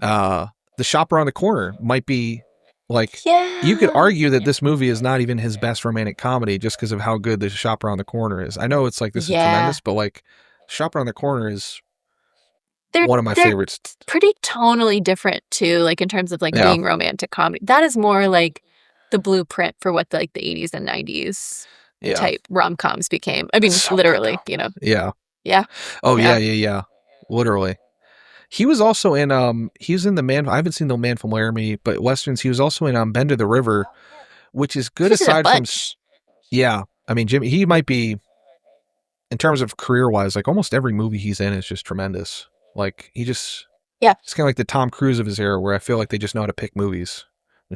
Yeah. They're really like, you know, always sort of put one on. Yeah, I mean, he probably spent Yeah. about 25 years being everyone's first choice, too. So, like, I'm sure he just Oh, got yeah. a lot of excellent scripts thrown right at him, and for good Yeah. reason. Yeah. Right. One of the best. Tremendous dude. Yeah. Okay. So, and then, yeah, find all those people. And then for you, I would say, I wrote down a bunch, but The Searchers, obviously. I also had The Man Who Shot Liberty Valance. Searchers, The Man Who Shot Liberty Valance. Demon Seed, for sure. Oh, hell yeah, I'm going to watch that. Yeah. I put that Subway video, but I already showed it to you. So that, I was going to send you that. Night Tide for Blue Velvet. I don't know if you've seen Miss 45, because you were talking about revenge movies. That's an Abel Ferrara one where it's it's part of like the female revenge movies, like kind of exploitation of like the 70s and 80s. She's just killing people. It's pretty good. Yeah, I love that genre. She's also mute, which is fascinating. She's cool. So it's like a whole Abel Ferrara is a weird director because he is a very masculine director, I think. But yeah, he somehow pulls it off a little bit. Cool. Strange Days is like slam dunk, and then Fool's Fire, Last Action Hero, Blue Steel, Wild Palms, The Loveless, and then for me, it sounds like so good. Yeah, I Spit on Your Grave, Adam's Rib, Death Set, Woman in the Year, yes, Past Lives, She Done Him Wrong. Yes. Is that one that you also mentioned? Oh yeah, well that's. I mean, it's a lot of fun. Okay. Lower your expectations. It's for like a Mae West showpiece and like early Cary Grant, extraordinary. Okay. Is it a great movie? Maybe, I mean, Sylvia Scarlett I wouldn't say is great, but you know, it's worth watching. Sure. You know, yeah. I absolutely agree. Yeah, it's sort of more in that category where there's a lot of little delightful things. That's fine. Yeah, what I will say for She Done Him Wrong, man, I have never so many times in one movie known that I was being told a dirty joke and just had no idea what it meant. Like 70% of what comes out of Mae West's mouth is just like, I know that that's filthy and funny, but I have no idea what it means.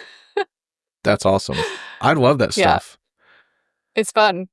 I want to see those movies. There's a bunch I was looking up that was like, because I think that's like 32 or something, right? Or it's like, is it pre-Hays Code? Yeah. There's a couple I think if it with is pre-code. Let me look it up. 1933. So probably. Oh, so man, yeah. Yeah. I think I might have seen that on a list that was like part of the reason the Hays Code happened, along with like some of these other movies that were like very, like just very like, honestly, it felt like it was women's empowerment to be like, because like I think there was one with like Jean Harlow that I saw that was like one of the primary ones that they got it that caused the Hays Code. Yeah. Which I think was Red-Headed Woman or Red Dust, I want to say. Oh, sure. Which I haven't seen either of them. Yeah. But Red-Headed Woman she's a gold-digging secretary who's determined to advance her social position by any means necessary, including seducing her wealthy married boss. And I think there was like... loose morals. Yeah. Yeah, so I need to see all those. A lot of that pre-code stuff just is so good. You know. Delightful. It's so funny to see like that pretty dramatic shift in the 30s between like things being much freer, dirtier, raunchier, more fun, you know, odd, and a lot of like crime, like a lot of like criminals and bad guys, you know, and indulging in that kind of fun, and the way that just gets wiped out. Yeah. But, you know, the way, like to your point about Hitchcock, I think that like it did probably force a lot of creativity and a lot of really interesting things. But yeah, I'm glad it's gone, and I hope that the Republicans don't try and resurrect it. Maybe we'll get some better movies. I mean, that's my only hope. Hey, is like, maybe. well, if they're gonna do it, yeah, maybe. Yeah. We'll have an old. No. I do think movies are better when they're. I mean, that's the theory. Is like they're better when they're implicit or like Lynchian or not as understandable or like more, And so if there's a forcing factor for them to do it. So many movies are just written so obvious now. I feel like where it's just like they want to walk the audience through. But if you kind of got to sneak some stuff in there, then maybe it'll be better. Yeah, a little forced subtext. Yeah, but this one, speaking of the Philadelphia story, was not subtext at all, really. Which I'm probably one of the movies I'm amazed with the most. Of like, how did it? Like when you said how did she make it? Right? Like, doesn't seem like this should have been allowed through. I don't know. Yeah, it's wild. Glad it's wild. Yeah, me too. Sylvia, Scarlett too. Well, cool. Well, if you want more of Marza, you can find her. I'll repeat this at linktr.ee/Marza whatever, MARZA whatever, one word, and check out her videos, especially on the AI one. If you've listened to this episode without watching it, I guess go back and listen to it, and then so you'll have the context of what we were talking about for a lot of it. Yeah. But then, they're great production values, and thank you so much for coming on. We definitely sounds like we have like 10 other episodes to do. I cannot wait. Yeah. And if people love old Hollywood, I have I think 3 or 4 coming up in coming months that very much do deal with old Hollywood kind of films and themes and eras. So come check me out over there. But Excellent. I'll see you soon. We got some movies to watch. Yes. Yeah. We do. All right. Bye, everyone. Bye.